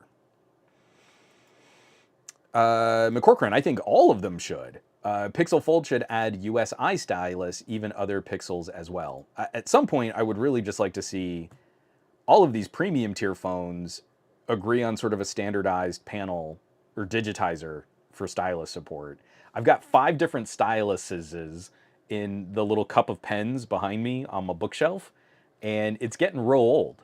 What device am I picking up? Does it support this? Is it the Windows stylus or Windows pen version? Can I use my Surface stylus? What about my old Lenovo pen? It's such a pain in the butt. I don't like it. I want stylus support on more and more devices. And especially with foldables, we've got to be even more careful because it's not just what kind of pen digitizer technology is it using, but also do you have the squishy pen so that you can use it on a plastic screen? So like that's gonna get real precious too. I'm sure people have gotten Z Folds and said, oh, the Z Fold has stylus support, and I have my old S Pen from my Galaxy Tab. Let me just use that. Oh, that could be bad. Because that hard nib is gonna destroy the plastic panel on a bendy, foldy OLED. Yeah, Brian Glaze. I mean, again, I feel like this is a consumer education situation. But Brian says, personally, I get a Pixel device for the AI and machine learning inside of the communication software features, a fold phone with Pixel software communication features is a good value proposition. And this is why we need to not talk about phone as one thing. TK and I are doing a pair of videos that I hope will be out maybe Wednesday or Thursday, where he's coming on my channel to talk about the Galaxy Z Fold, and I'm going on his channel to talk about the Pixel Fold, and a loose comparison between those two phones and the OnePlus Open. I even trot out the Duo on his video because I'm that nerd. There is no right answer to a phone, and there definitely is no right answer for what is a foldable. Every single manufacturer has come up with wildly different solutions for covering really basic ideas of interactions. Like, how do I put two apps up on the screen at the same time? How do I put up three apps on the screen at the same time? How do I navigate menus and folders? How do I interact with recent documents? How do I split screen? Do I have a gesture to split screen, or do I have to go through a text-based menu to split screen? There is no right answer. And even though Samsung has had 5 whole generations of Z Fold to kind of refine their style, think about where we were 5 years into Android versus iOS. Think about using those phones today, right? 5 years into mobile phone, smartphone operating systems. We weren't close. So there isn't a phone. There is no average consumer. Average means having a cell phone radio to make and take calls, send some kind of short form text message, if it's through data or through SMS style technologies. It has to have a camera and a screen and a battery. And you will probably lean into features like email and social media. That's a $200 phone. That's average. That's what we can all sort of agree on should be in a phone. And the second you step outside of that, you immediately start like sort of refining. You immediately start siloing the experience based on someone's needs. And even when you get up to the premium tier, you can make an argument for a really streamlined, accessible, quick point-and-shoot camera experience, or you can make another kind of argument for a more traditional camera, photography pro kind of experience. There is no one agreed on bestest way to do anything. And so we're not talking about phones built mostly for just communication, phones for multimedia, streaming video. Well, multimedia can then split into gaming. So now what are the phones that are literally built better for gaming? Or what about phones for productivity? Or what about phones for photography? Or what about phones for video? What about phones for photos and video? What about phones that are better at finishing and editing and doing document work? Like, all of these things are different. And foldables are exactly the same way. So I don't want to I don't want to just completely shoot down a Pixel Fold with a Tensor 3, because we know a Pixel Fold with a Tensor 3 is not going to hit as hard for CPU, GPU performance against a Snapdragon 8 Gen 3. But that's not the only criteria. And that's kind of what Brian is trying to get at. But it's also, I feel like we just need to keep hammering this point home, because so many videos, and especially from tech journalists, take this really lazy, casual approach to talking about these things in a way that doesn't reflect what end users are really trying to do with them. 10 years ago, how many people did you know in your circle of family were shooting and editing video? That's huge. That is like a basic demand now on these pocket computers that we use. So much so that every single major social media service is also looking at ways that they can better empower the user to edit those clips to make content for their platforms. YouTube making a video editing app should be a really big clue that tech reviewers are laughably off the pulse whenever they talk about the average consumer. It's pretty great. I'm just saying, we're finally getting this stuff that I've been talking about since, like, what, the LG V20, No, the V10 was actually the phone that kind of kicked me off on this. Like, oh, I could maybe do all this from a phone. This is a bigger deal than people are, especially the tech reviewers are talking about. Geekmaster88, wireless charging is a luxury, not a necessity. Some of the best-selling phones do not have wireless charging. Apple left it out for a long time because they didn't see a reason to include it. I'm not. I I can appreciate someone individually. This is the difference between an end user and a reviewer. And when I'm criticizing the conversation about wireless charging, I'm mostly talking about reviewers. But an end user can say, hey, I've got these wireless charging pads. I really want my phone to have wireless charging, so I'm going to make these purchasing decisions. That is a unique personal application of spending their money to make a decision. Wireless charging has never risen to the necessity for me. And especially in very practical, context relevant situations, like I do not want a wireless charging pad in my car. I live in Southern California and we do not have an enclosed garage.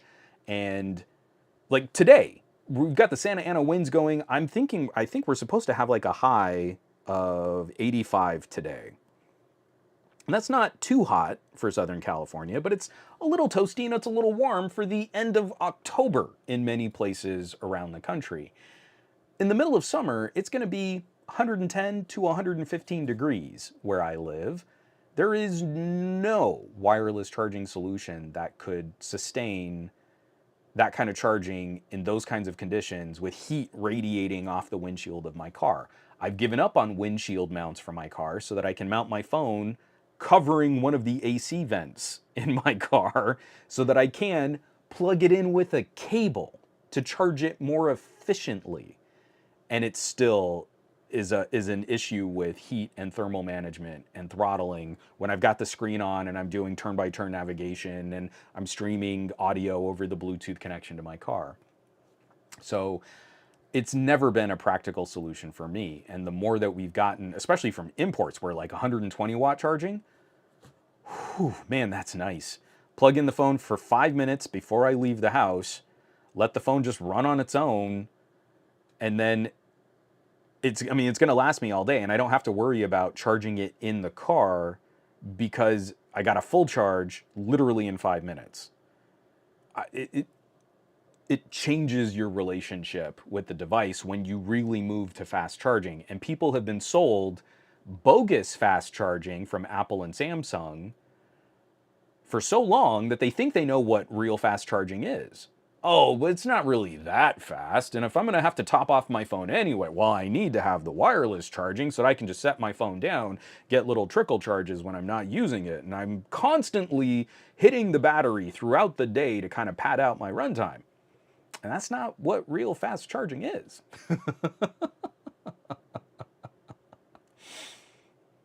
Yeah, Geekmaster. The OnePlus 6T is such a champ. Again, we're now talking, my mom is just now talking about, well, it's about time I started getting another phone. There was some app update or some permission that was acting kind of funky on her phone. And it's an older build of Android, and we're starting to hit that limit where older versions of Android are starting to fall out of support for some of these companies. And we're not entirely sure what to get her. We know we want it to be a little smaller. I'm thinking we might look at something like a Pixel 8, because that would be a significant upgrade for her. It would have a lot of longevity built into it. She is not doing anything that I'm too worried about the radio performance. But I know even going from OnePlus 6T to Pixel 8, she's probably gonna miss the OnePlus charging. So it's either that or we look at something like, if she can handle the slightly bigger dimensions, maybe it's a OnePlus 11.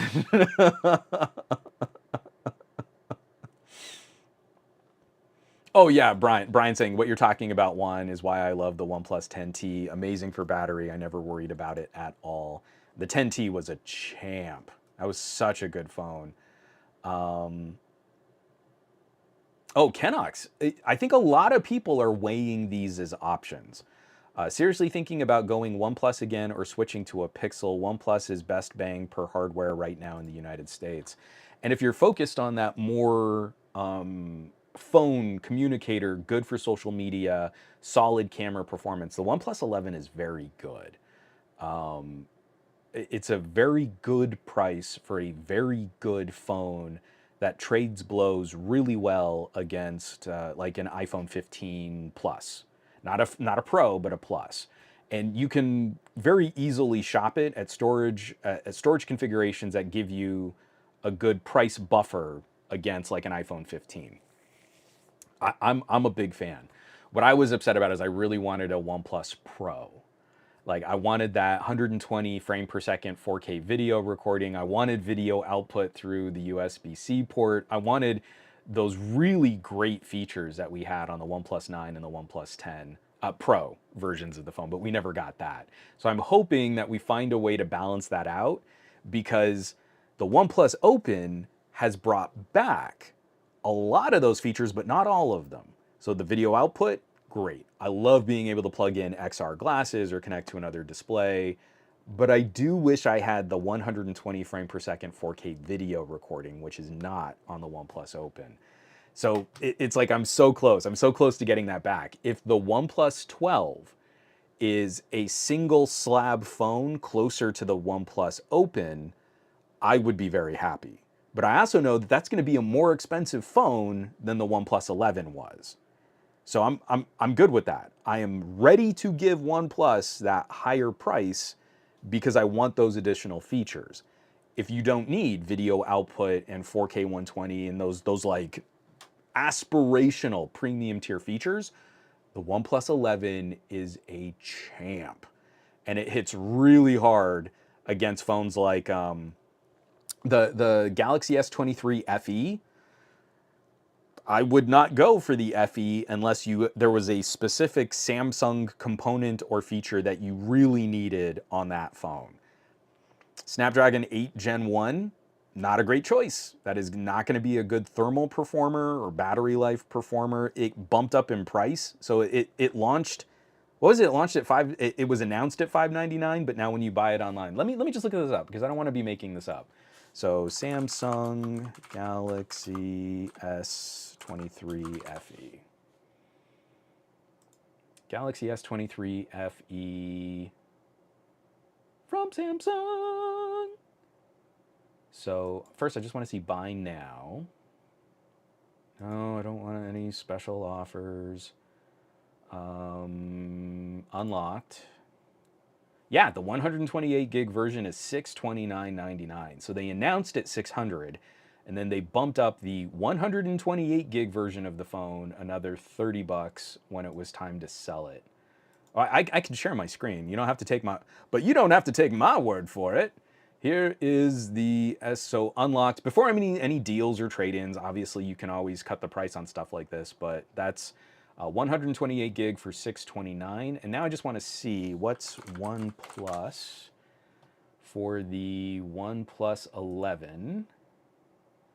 So there was a sale. Okay, the sale's over. There was a sale for the 16 gig of RAM, 256 gig of storage to be the same price. But for $699, you can get a OnePlus 11 5G, 8 gig, 128. Excuse me, man, those coffee burps are killing me.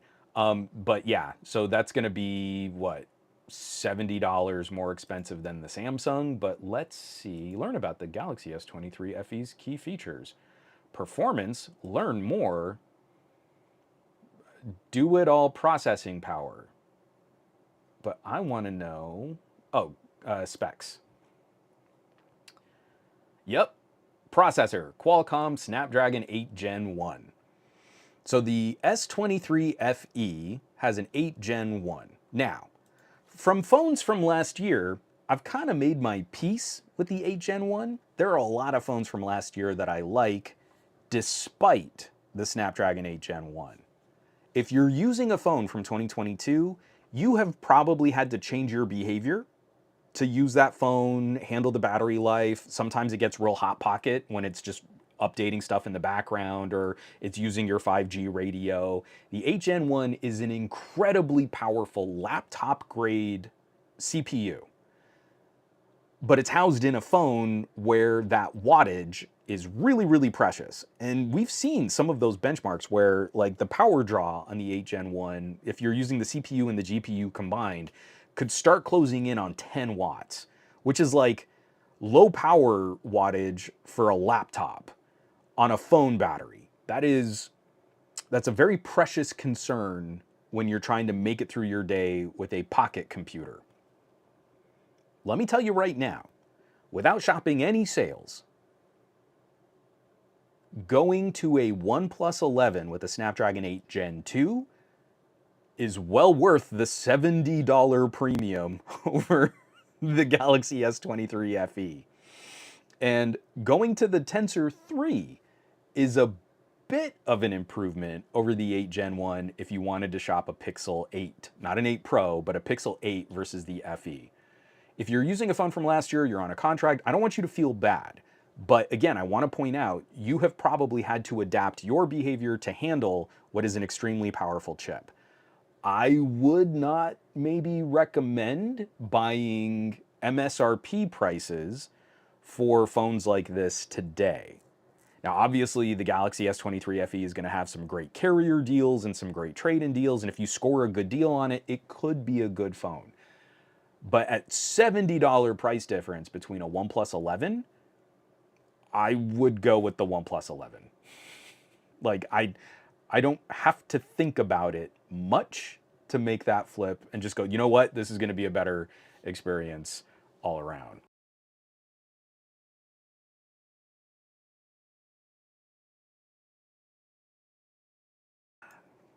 I have not been drinking enough water. Sorry, I just kind of, my throat was literally like dry patch, and I had to just mute that immediately.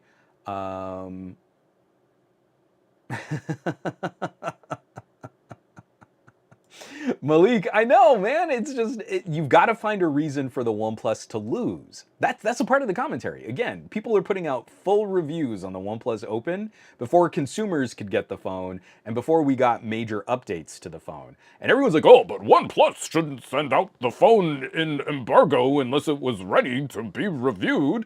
And every single pre-release is exactly the same way. So if you want to come at OnePlus with that kind of energy, you also need to hammer Samsung 10 times harder.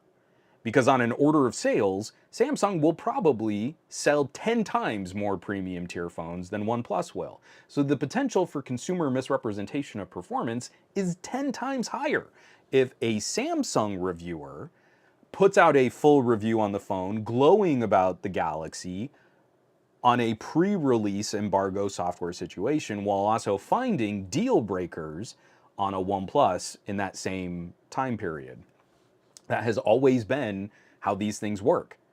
Out of the box on day one, you have a very different software experience than you do a week later, because there's always an update patch or an early bug fix or some kind of polish for the device. But Malik says, so people are making a big fuss over wireless charging that is 2 times less wattage. Help me make sense. Shower and shave versus trickle charging. And I completely agree. And I appreciate that the phrase military style is something shower and shave, poop shower and shave. I'm trying to keep this PG-13. Yeah, that again, it's trying to get through. This fundamentally changes the experience for you. But yeah, I'm not impressed with those as arguments when people really try to make a big deal out of. We were in the press event for the OnePlus Open. We were opening the box and starting to set it all up, and they had a Q&A with some of the product designers and engineers who actually got quite a bit wrong on their own phone. Someone asked directly about video output, and they're like, oh no, it doesn't have that. And there was like a language translation problem, and they meant our phone doesn't have a desktop mode like DeX or Moto Ready 4, but it does have video output. But a whole bunch of people went to press not having tested it. And it's so easy to test because all you got to do is plug a cable into your phone and see if an image pops up on your monitor. My monitor, my ultra wide and my art monitor, both have USB-C plugs. not to charge, to send video. If I want to connect a Windows, a Microsoft Surface, or a MacBook, I plug in a USB-C cable and it just shows up as an image on this monitor. Guess what? My phone does the exact same thing. But a bunch of people went early to press saying, oh, and it doesn't even have video output. And then they all kind of quietly changed that because TK and I actually tried. I felt really bad for Michal. Michal was sitting at my table, and it took so long for us to set up our phones on that conference room Wi-Fi, he completely missed that I had brought my TCLs with me to plug in to the phone to see if it had video output, and it did. And he was in a conversation with someone like, oh yeah, they said it doesn't have video output. And they were like, oh, but then how do you explain that Juan Bagnell was able to do this and blah, blah, blah, blah, blah, blah, blah. And you're like, buddy, you were sitting right next to me, man. I would have let you know. I felt so bad, but it's also like, I was wearing the glasses. So anyway, yeah, it was pretty great. Oh, Simon says Hypno. Oh, 85 degrees, I wish. Well, right now we've got the high winds, so I'm actually kind of happy that our power held out. We were getting some flickering last night. Again, old California wiring out in the suburbs, and a tree branch can knock out like our whole block. But we're also now starting to face some fires. Gary the fireman, it was in the 80s in the NYC area on Saturday. I mean, we're facing some crazy climate instability right now, but unfortunately, now our fire season is all year long, and we are getting some little spot fires up in the hills. So I'm hoping everybody's staying safe. And again, it's always the shout out. My uncle is a retired firefighter, and the older I get, the more eternally grateful I am that he was in a good crew, he had good people supporting him, and he made it out alive. You start thinking about the type of person that we pay to go run into a burning building to save other people, and that anyone makes it out of that career alive is mind-boggling to me. The more I think about it, the more I process, what is it that we're really asking those people to do to help society? So if there's a firefighter in your life, or if you're near like a fire station, if you have the means, see what kind of support funds they have. They're regularly out there because we don't pay them enough to really accomplish the job that we ask them to do. And especially with Thanksgiving right around the corner, that's going to be one of the causes that I think I'm going to try and highlight for November is support your local firefighters. If you have the means to financially support, try and kick them a donation or some extra cash. If you don't, please share good resources on social media for others to contribute to those causes. The effort and the support, I think, would be very well appreciated for a group of incredible individuals that they get plenty of attention. We depend on them. We celebrate them. We make calendars and we do fun fundraisers and stuff. But I should never live in a society where firefighters are standing on street corners holding out boots for people to drop change and cash in the boot just so that they can have their budgets met. Like, it's galling when it's a high schooler trying to do a fundraiser so they can have a music program. It's disgusting if it's firefighters out asking for donations. So that'll be one of my liberal angst fundraising efforts in the month of November. Oh, Sam, this is a great question. We can kind of use this to start sort of wrapping things up because I think this is one of the most exciting aspects of tech in 2023 right now. Hassam says, anything specific you're looking out for in Apple's event today? So I am not a fan of Apple as a corporation, but individual pockets of Apple have been doing some of the most exciting and disruptive work in traditional computing. I think we would all turn to the M-series processors as a stunning example of how to compete against a style of processor from AMD and Intel that maybe started getting too comfortable, right? Intel was dominating, everyone was using Intel CPUs, and Apple came out with an ARM-based processor, which years ago at Newegg, I was trying to make more videos about ARM-based laptops and desktops, and I was always getting kind of resistance from my producers at Newegg. We got one video out, and I was just 2 years too early to talk about ARM-based laptops. But recently, we just saw from Qualcomm, they have the X Elite. That is going to be an incredible competitive shot in the arm for Windows on ARM. I'm still using the Robo Ancala as my main laptop tablet. So I don't really travel with the laptop. I do almost everything that I can from phones and XR glasses and little portable Bluetooth keyboard and mice setup. My portable setup is super, super small. Like, I want a computer that is all in the palm of my hand. And I've even stopped really using my laptop docks and my portable monitors because it's just so convenient having something I don't have to take out of my backpack when I go through TSA, when I take a flight. Sorry. So Qualcomm X Elite is one of the things that's going to get me a lot more excited about future laptops. There's now a Windows competitive option against Intel and AMD in this mobile space. And if some of those benchmarks play out in real world applications, we could see an incredible shot in the arm. So this is a huge opportunity for Apple to refine and continue their conversation with laptops and portable computing desktop style solutions. And I'm not going to rush off and buy a MacBook, but what I want to see is the iteration and the practical application of what they're doing with Apple Silicon. The M series has been such an interesting conversation point. And now that they're actually going to be facing some competition coming into 2024, is this now enough to start up a conversation where people can get excited about upgrades or replacing a laptop or moving to an ARM-based solution?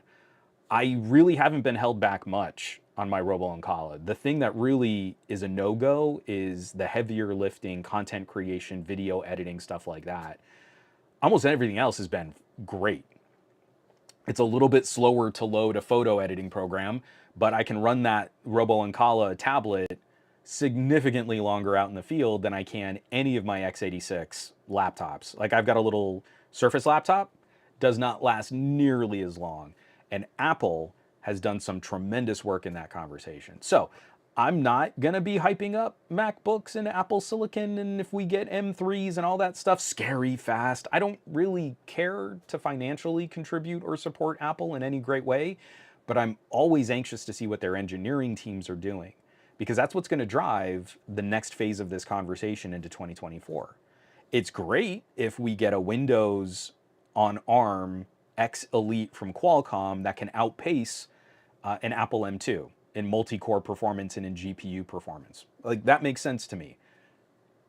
But it's gonna be going up against products with newer chips. So, like, your comparison graphs at the Qualcomm Summit were accurate, but weren't reflective of products that will be coming out around the same time as the laptops that will have your chip in them. So it's great that you announced the product today, but that's not how tech works. So, if, like, again, it's going to come down to these critical individual comparisons, but it's not going to sway. You know, like, MacBook sales are down like the rest of the industry. In fact, MacBook sales are down worse than some other brands. Apple, I think, is hitting heavier losses year over year than Lenovo did. Closer to like where Microsoft and I think HP was closer to like 30% year over year. Someone is going to have to dig up analyst. I might not have those numbers correct. But I don't think a refreshed MacBook is going to change the year over year sales at Apple significantly. But now, Apple, see, this is what I thought was so interesting, and I brought this point up with TK for Best of Our Week. Excuse me. Qualcomm put out a bunch of slides, and like AnandTech also was showing some of their product demo and benchmarking results. Like, they didn't let anyone really just go hands-on and run whatever they want, but they ran tests with reporters in the room against two different configurations and compared those results against Intel, AMD, and Apple Silicon. I think it's really smart that a lot of the top level slides that Qualcomm is putting out are more critical of the performance differences and the power differences between their X Elite and Intel. Intel is driving some of the top tier, highest performing chips we've ever seen from the company, but you're using a lot of electricity to get that performance. In a desktop, that might not matter as much, but in a laptop, boy, howdy, is that critical. And boy, howdy, is it painful when you unplug an Intel Core i9 Creator laptop. It becomes a completely different machine when it is not directly powered. So that is a very different conversation than Apple Silicon. But Qualcomm doesn't seem to be antagonizing Apple as much in this conversation. And I think they're subtly making it an us versus them kind of fight where they're kind of piggybacking on the goodwill of the M series processors. Look at these performance scores and how close, and we're outperforming the M2. Yeah.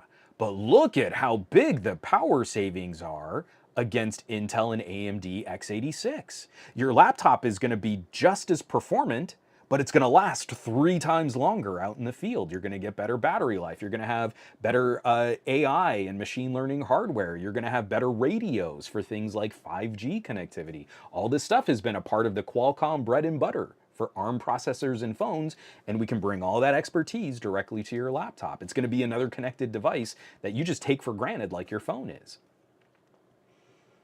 They're kind of allying themselves with the philosophy of ARM with Apple.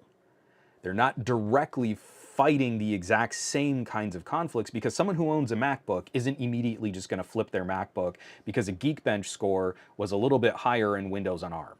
That's not the fight they can win. No one can really win that fight against Apple marketing. So if Apple comes out and says, hey, we've improved and iterated on a future chip for a new MacBook, that actually kind of helps validate going to ARM for a laptop. And it sort of helps improve the conversation for Qualcomm when Microsoft and Dell and HP and Lenovo start putting out their options with X Elite Windows on ARM chips. It all kind of gets sort of like jumbled together in the same stew pot. There's ARM series chips for laptops and x86 series chips for laptops, and this x86 chip is more powerful, but you have to be plugged in. This ARM chip is comparable in a lot of these performance metrics while unplugged, while untethered. And that is the exciting part. For me, anytime Apple starts talking about M series, that's what gets me lit up. It's validating. It's another bit of proof, and this experiment succeeded, and Apple didn't have to walk it back and go back to Intel. This was a very good plan of theirs for a long-term strategy. The market is really brutal right now. People are not buying tech, but there's an opportunity for Windows here where a lot of us have been using these Windows laptops that are really great, crazy, powerful machines, but they don't get good battery life out in the field, and now we can start changing that. That'll convince a lot of mobile professionals to consider flipping the gear they have. We might see a Windows surge like we saw an Apple surge in that transition from the M1 to the M2. I think that's kind of where we peaked out on MacBook sales because you had the new one out. It was another iteration, more powerful, better performance. People got excited about that, but then all of the M1 MacBooks also got some sales and price cuts, and people sort of launched on top of all of that. And if we can see that follow through continue, then hopefully into next year, some of these little mini PCs that I'm reviewing are going to be Windows on ARM with little, Qualcomm X Elite chips in them. That could be a really exciting shift into the end of 2024 and the beginning of 2025. So yeah, sorry, Hassam, I didn't mean to ramble quite that much, but yeah, I'm really interested in hearing what they have to say about their iteration, their refinement, and what they're bringing. Because I'm sure it's going to be a lot of talk about AI and NPUs and that kind of performance, consumer performance for AI kinds of situations.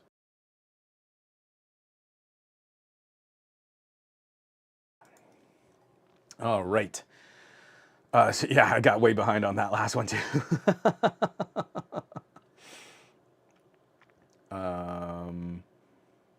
Oh, Gary, why is 128 gig even being sold in new phones? Start at 256. I, I would be fine with a certain cost comparison point. Maybe 128 is okay for a mid-ranger phone as a base model storage option, but I think we're all agreed here. The second you start talking about like $600 and above, 256 should just be standard, unless you're going to give us something like a memory card slot again. I'm fine with 128 on some of my older phones because I've got a 512 gig card in that phone for all my multimedia and music and video. That's awesome. Yeah. Dr. Claw 77. So were the Snapdragon 888 and 8 Gen 1 the problem chips? They absolutely were. TSMC fabbed the Snapdragon 865. Then Qualcomm went to Samsung for the 888 and the 8 Gen 1. And those chips were significant uplifts in compute power, but they were very finicky chips because of the thermals that they produced and how phone manufacturers really struggled to maintain consistent performance. So an 8 Gen 1 with a spike task, something that can be accomplished in a quick burst of activity, like a synthetic benchmark test, is actually an incredibly performant chip. But the more you run that chip, the faster you throttle, the faster performance degrades. And Apple is going through this too. The iPhone 15 does not have adequate thermal support for the new, more powerful, what is it, A17 Bionic Pro Plus, whatever the chip is. In a quick burst of activity, the new iPhone is an upgrade. In anything more sustained, that phone is going to get screaming hot, battery life is going to plunge, and it might not be able to keep sustained frame rates in something like a really graphics intense game. So that's always the pro and con. When Qualcomm pulled chip fab from Samsung and went back to TSMC, we saw one of the most dramatic improvements I've ever seen going from the 8 Gen 1 to the 8 Plus Gen 1 in the same year. It was not only a small improvement to compute power, compute performance, it was a significant improvement to battery life. And the 8 Gen 2 was just another step, little iterative step better than the 8 Plus Gen 1. Oh, crazy winds here in Fontana. Yeah, vulgarity. Like, it gets a little scary when the wind is whipping like that. Like, we didn't have anything like hitting our house, but the wind was blowing so hard, and you're creating sort of those like vacuum and pressure zones in your house that all of our windows were like, and it was just like a very painful reminder that, like, boy, we really need to fix all the insulation around all of our window. We need to get new windows. The costs on like replacing sliding glass doors and windows on a home has gotten so silly, but we really do need some better, more energy efficient windows and doors. But yeah, it was freaky last night. Let me get this out of the way. From Muppinish One, have you had any contact with Unihertz? Not since the last little keyboard phone that I reviewed. I spent a little time with them, but I haven't followed up on anything recent that they've done. I haven't been a huge fan of some of their crazy like brick battery experiments. I do want to play with one of their little like jelly portable phones, but I've been I've been swamped, so I haven't been on top of like the fun little side projects and side reviews. Um, yeah, Brian Glaze, I'm kind of with you there. At the executive level, I am not a fan of Apple's corporate decision making, and I feel they are extremely anti consumer and deserve significant regulatory oversight over their anti competitive business practices. But it's just like Samsung, it's just like Google.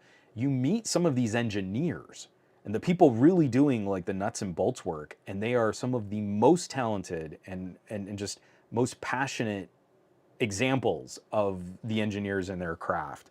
That's the thing. It's like I've met some people who work for Disney who are some of the most beautiful, caring, passionate family people that you've ever met.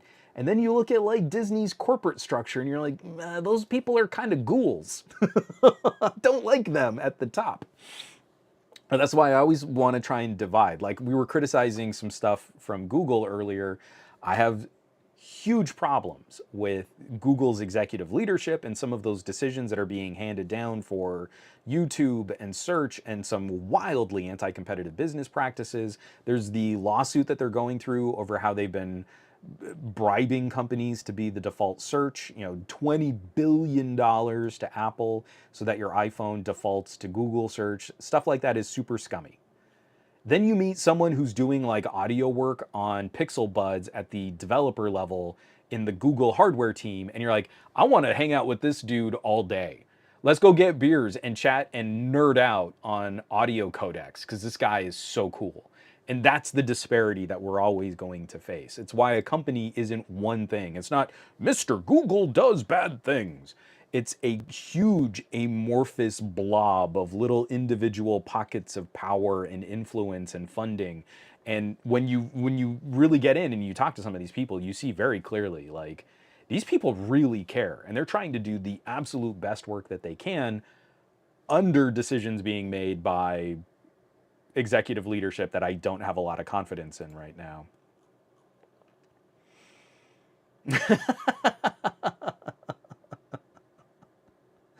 Oh, that's funny. Pacoston. But Juan, think of the ads. Qualcomm could be a boon to enable even more ads in the Windows taskbar for less battery. Oh, that's funny. That's really brutal. And like all of our operating systems now are basically just becoming ad platforms. It's pretty gross. Got real pissy with Google Photos. I mean, again, every time I come back to appreciating something about Google Photos, they change another thing that makes me never want to use that app ever again. They just recently upgraded the video rendering speed. It is now the fastest way to trim a little video clip on your phone. It is ridiculously fast. If you haven't tried it, the UI is terrible. It immediately takes you into this low resolution preview of your video file, and it's so difficult to see exactly where your cuts are going to line up. But the second you say save the new video file, it's done like that. It is stupid fast. But then they go and give you multiple nag screens to back up all of your photos and files, and you're like, no, I'm not going to pay you more money for cloud storage. It's so frustrating. Yeah, Dr. Claw, the impoopification of these apps in keeping my podcast a little PG-13 there. Um,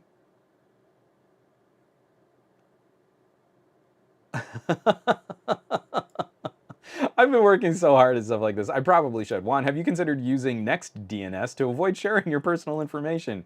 Boy, buddy, let's really call out what I've been trying not to. Like, oh, God, it's bad. Yeah, I probably should start changing up a bit more of that. I know I've been leaning on the VPN a lot harder lately just to try and keep a bit more of a firewall and some buffer between me and a number of products and services. So that's actually a very interesting conversation that I should dedicate some time on my channel. So, folks, I hope everyone out there is going to have a happy and lovely Halloween if you're inclined to celebrate such a holiday. Lex is super excited. She is going to be a Jade Enchantress. Her words, not mine. She wanted to be a witch, but not like a scary witch, like a fun, bright, colorful witch. She has a sparkly metallic green ball gown with some really fun accessories to complete the ensemble. We're going to be walking her around in the neighborhood and getting some candy tomorrow night. We're really looking forward to spending some family time and doing something fun out and about. So hopefully everybody has a fun Halloween. I've got a mini PC review that's going to be coming out soon.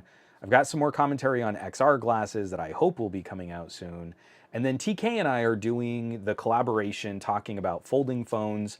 His channel is going to have me talking about the Pixel Fold versus the OnePlus Open with an appearance by the Surface Duo.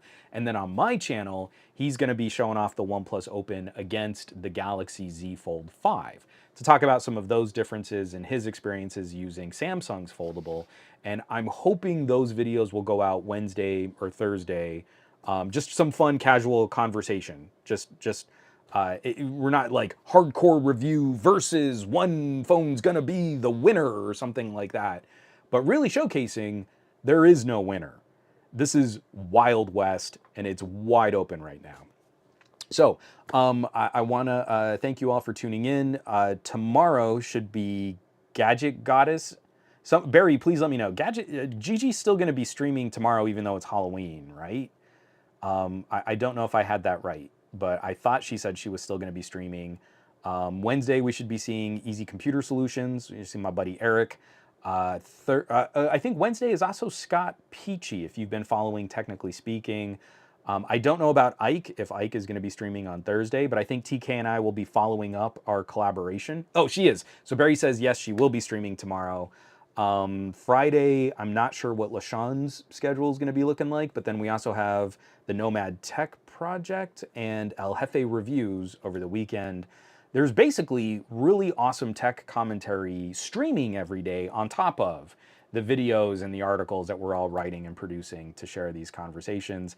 And for everybody who was subscribing over on Twitch, I need to throw another shout out to Muppinish and Gary the Fireman for gifting tier 1 subs to some of the viewers over on the Twitch channel. And one last incredible fanfare of glory, Mr. Barry Johnson, in embarrassing me enough to upgrade my audio processing. One more fanfare of glory for Mr. Barry Johnson. I'd also like to point out I wrote that fanfare. That's my music.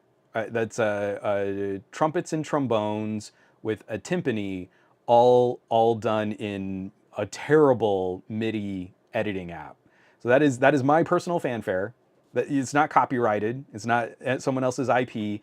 I wrote that music. So one more time, just for fun, as we leave it all off. Dave Burns, it's so lackluster. I love it. Vulgarity, it feels very 90s video game. Thank you, Vulgarity. I was going for lo-fi retro. John Gow, some fanfare guy. I wanted it to sound like tacky FM radio, pukey voice, something that someone could hit on the soundboard. So I feel like I nailed it. Just to pat myself on the back, I feel I did exactly what I sought out to do. Brian Glaze, Some Audio Guy returns. Back in the day, Some Audio Guy used to write a lot more music than he does today, and he used to be pretty good at it. But I fired up the MIDI editor and I was like, oh, I don't actually keep a keyboard in my office anymore. I'm literally gonna have to like paint this stuff in 8th note by 8th note. It was so bad. It was so awful. So, everybody have a fantastic week. Techtober really didn't slow down, and we're going headlong into November and the holiday season and the buying guides and all of the fanfare. And also, this becomes one of the most stressful times of year. So just to get a head start, take care of your mental health. I always leave these podcasts off saying, take care of yourself so that you can continue taking care of others. And it always seems that we put these artificial stress points into different times of year, and the holiday season becomes one of those stressful time points. So take care of yourself so you can continue to take care of others. And I'll catch you back here next week for another episode, of Coffee Burp Podcast. Another episode of the Monday Morning Tech Chat Show with the proper news block and the gadget block and the stories and all the stuff that we usually do. Thank you so much for joining me on this pajama podcast, and I'll catch you back next week. I love you all. Take care.